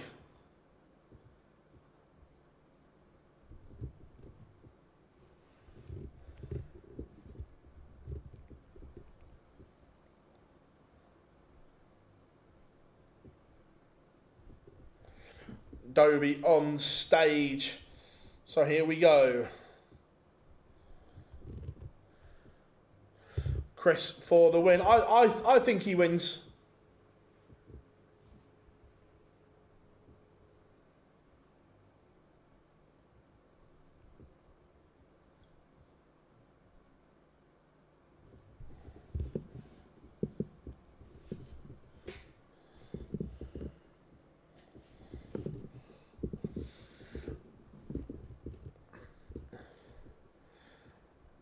Got to say, I don't like bashing managers, but I think Frank's got his team wrong again today. Rory on flames. What we like to see. Nope, Connor still got the money. Has he even acknowledged that the products were shit or anything?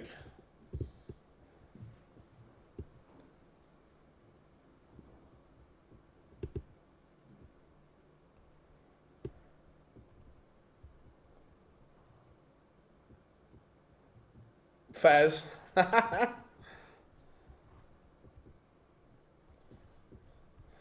So, Suljovic and Dobey underway.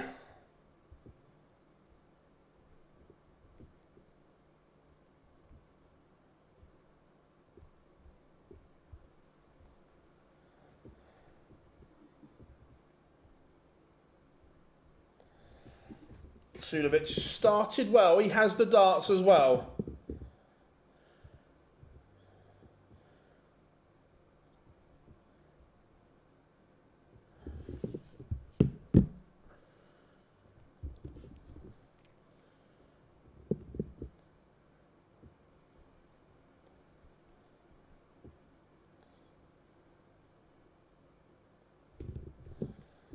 This is outrageous. Fleetwood.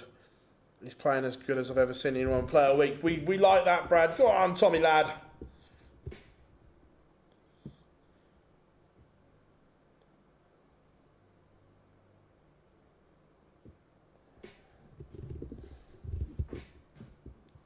Not the best of starts from either Suljovic or Dobey in this one.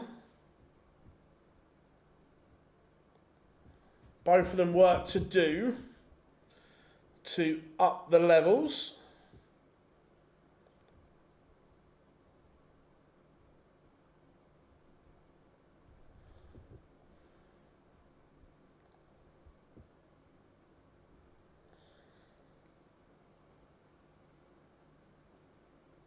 Brilliant. Brilliant. Suljovic has gone tops to leave 28. Oh, I love Mensa. I love him.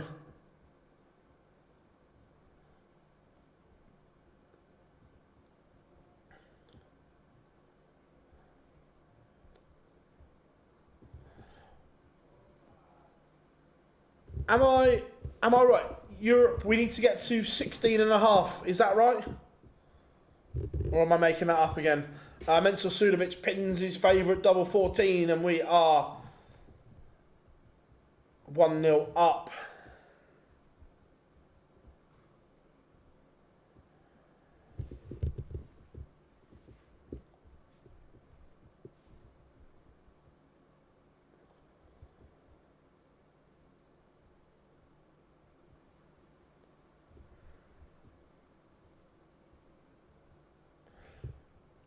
$14.5, cool. To be fair, it could, the way it's going, it could all be done today, all bar.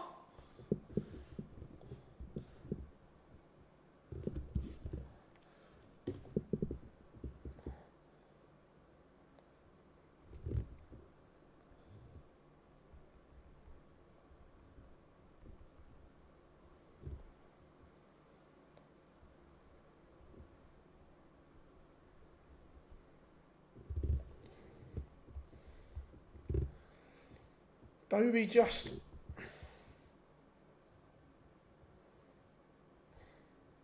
looking like he's got some work to do here.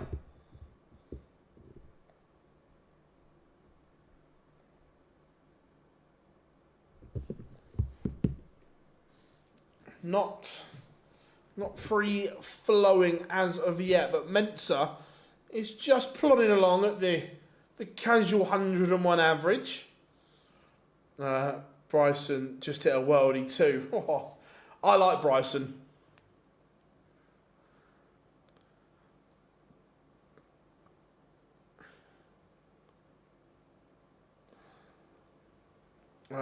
Tomorrow, all the singles bets captain. Don't let you. Everyone wants to watch.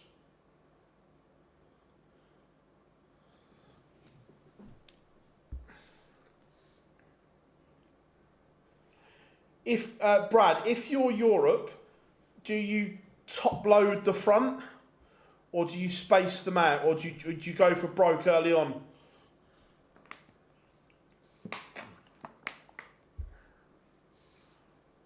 Dobey 54 to level this up. Mensa Suljovic is sat on his favourite, but he's not going to return. Hollywood 1-1.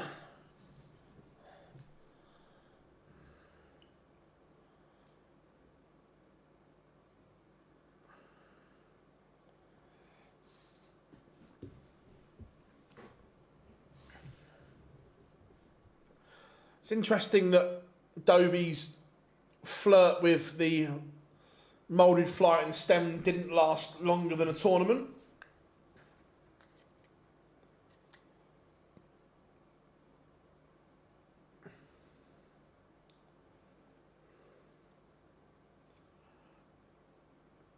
Top load it, McIlroy, Fleetwood, Rahm, Rose. Get it done, Fez.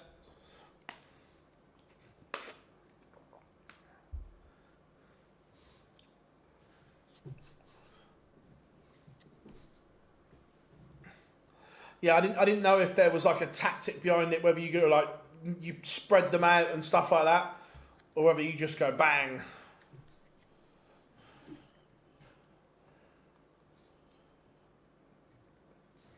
Suljovic is playing better here. Dobey's only averaging 89 at the moment. This is not a Hollywood type performance by any stretch of the imagination.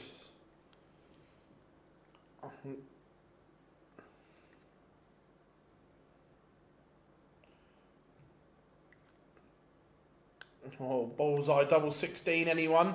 Brilliant from Suljovic. 2-1 up, the gentle leads. Yeah, Dobey's not scoring at all well here. As we go into leg 4, he's only had 2 tons, nothing 140 or above, and 180. For someone that's a big scorer, not at the races yet. And Suljovic is asking questions. A lot of questions.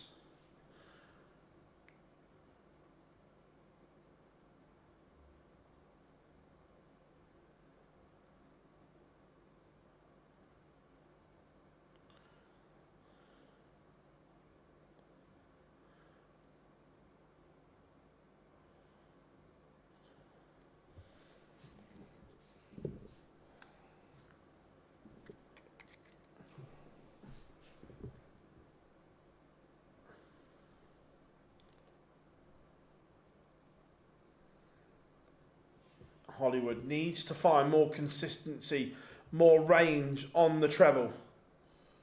180! That's better from Hollywood. That's the power scoring we expect from him.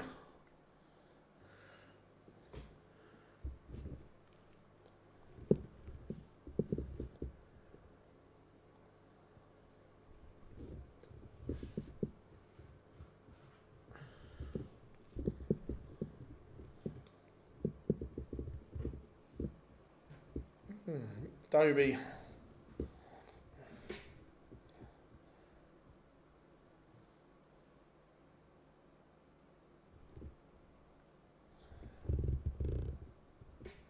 Leaving double 19, you would expect him to come back. And will. Mentor hasn't got the 161 in the locker. And Dobey does level it up 2-2.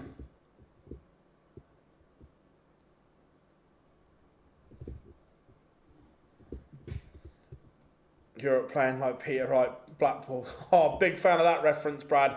I like that.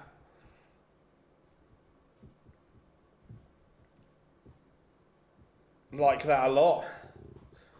I knew what you meant, Brad. Don't worry. I got the reference. 180.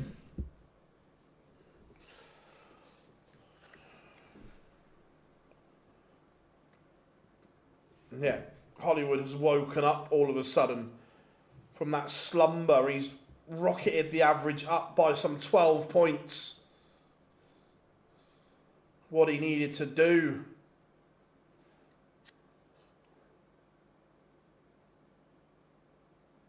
Oh, we were all holding our breath.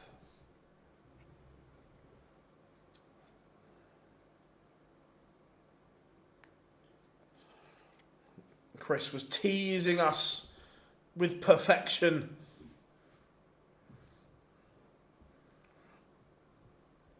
But Suljovic, 180 of his own.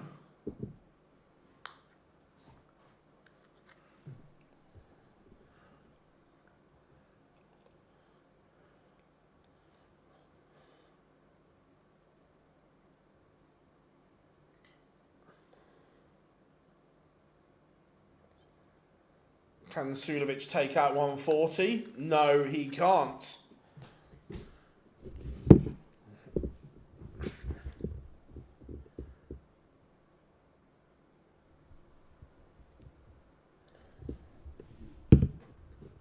But Dobey misses a chance. It's a big chance as well.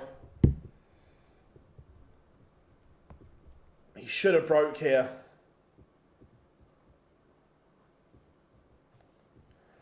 Suljovic does hold.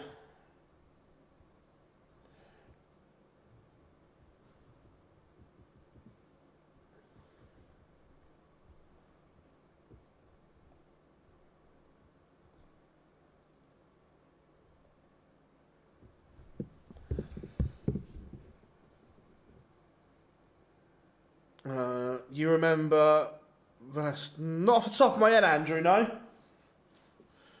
McIlroy's just played one of the best shots of the event. Put on, Rory, lad.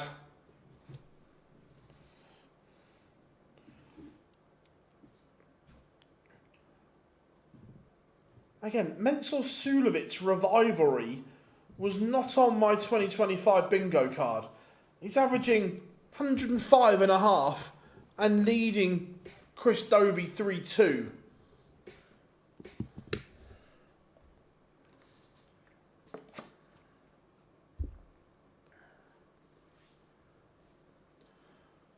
Dobey piles in a 174.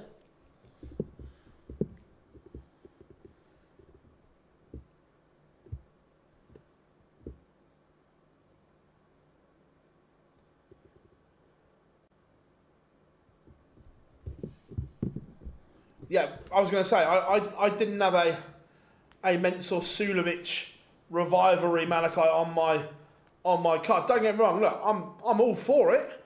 I'm all for a bit of Mensamania.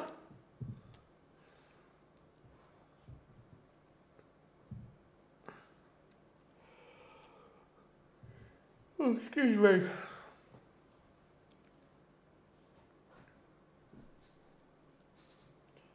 Dobey does level things up.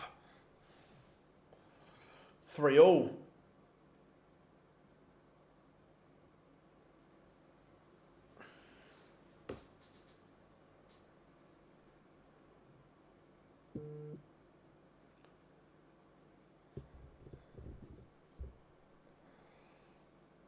Suljovic, remember, does have the darts. Dobey is going to have to break at some point.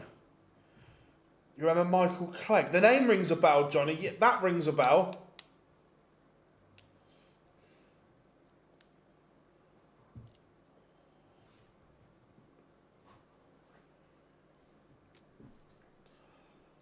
Suljovic, just want to keep the pressure on Dobey here. Just keep winning legs.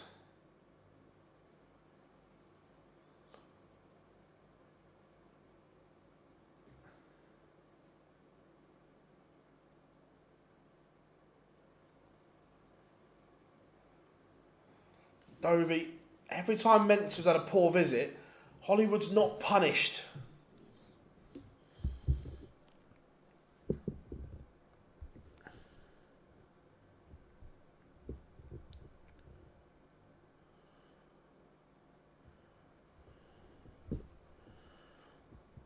Suljovic is just having a little wobble here.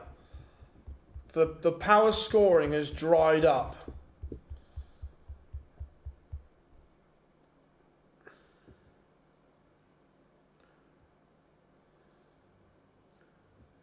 His nickname was the spaceship from the 80s. Doesn't ring it. No, Andrew, that's past me.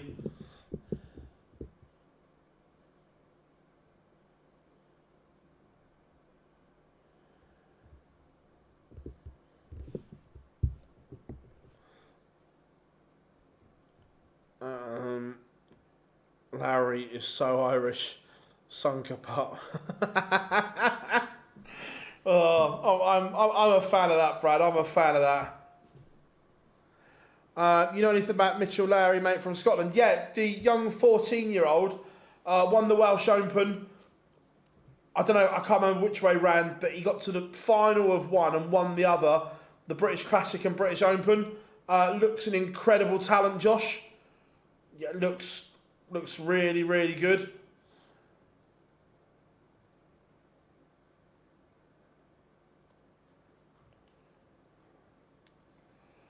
Dobey leaves double 18, but will he get a go? Yes! Oh, an equaliser.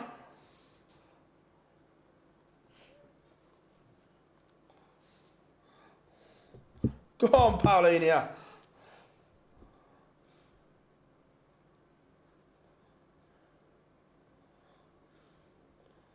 He's got booked for taking his shirt off. Dobey is broken as well. Well, Spurs were equalising. Dobey breaks.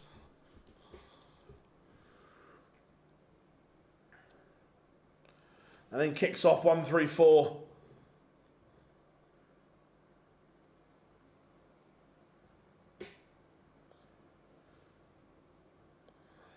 That's how Palinius just curled it into the corner. Oh, it's like my cultured right foot, that.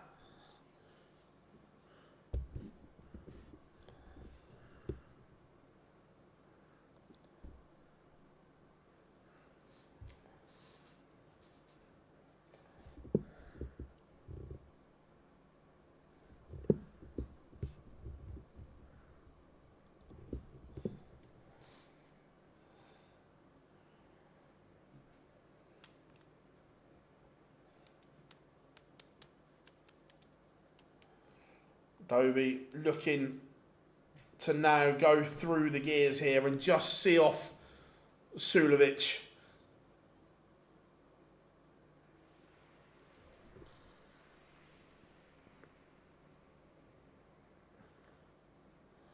But Menzel going with him here. He's on a 2-darter as well.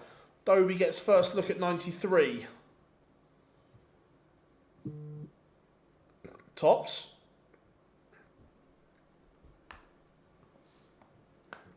Missed from Dobey. So Suljovic to break back should get at least a dart at the ball.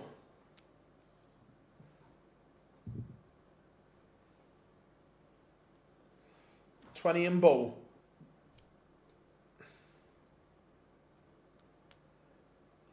Double 5. This could be a game changer. Misses.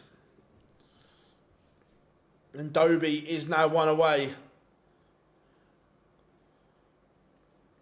I've not seen it. I'll have a look on Twitter in a minute when the stream finishes, Johnny.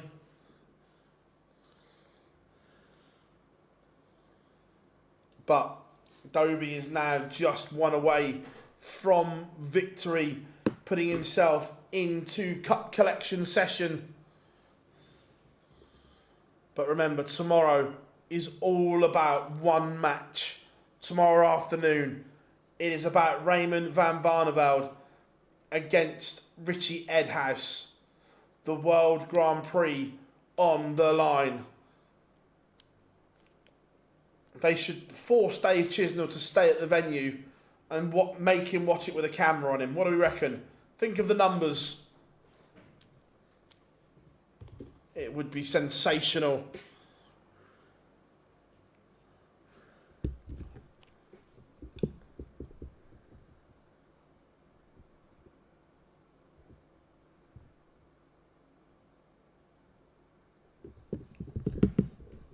Chris Dobey, 3:04. Could he do it in 6? I did say earlier I didn't fancy any of them. I did say that.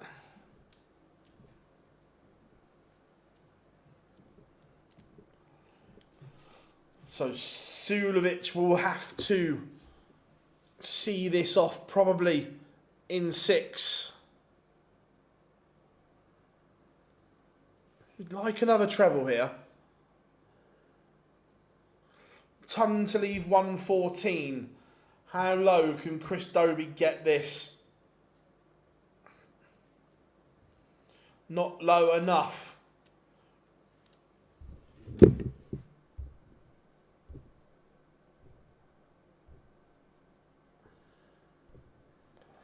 So, Suljovic not going to hold.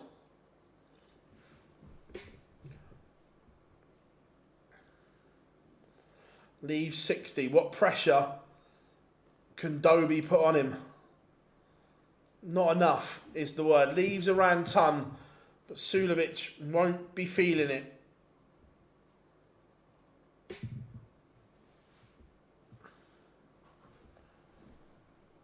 Double 10 for Mencia.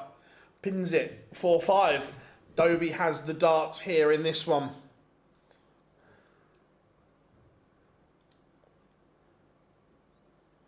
Just seen extra release needed on McIlroy because of the amount of abuse he's had this week. I love Rory. I love him.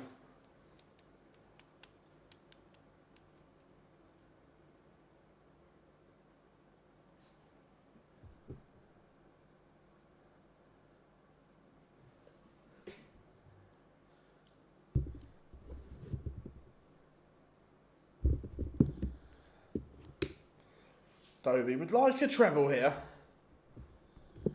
Would like a treble.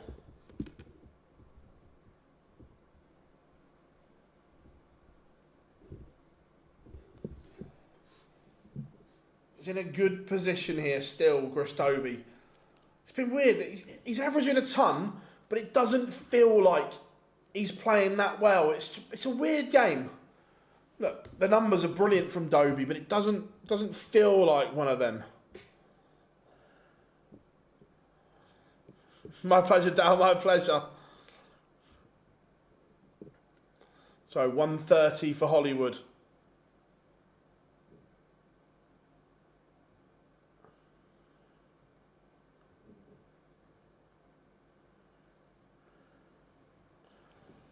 And Mensah can't leave a finish.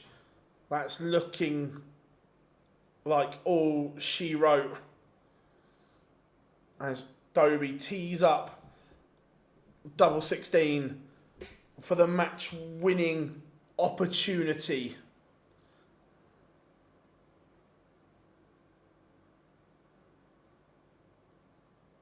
But Mensah has just knocked him on the shoulder.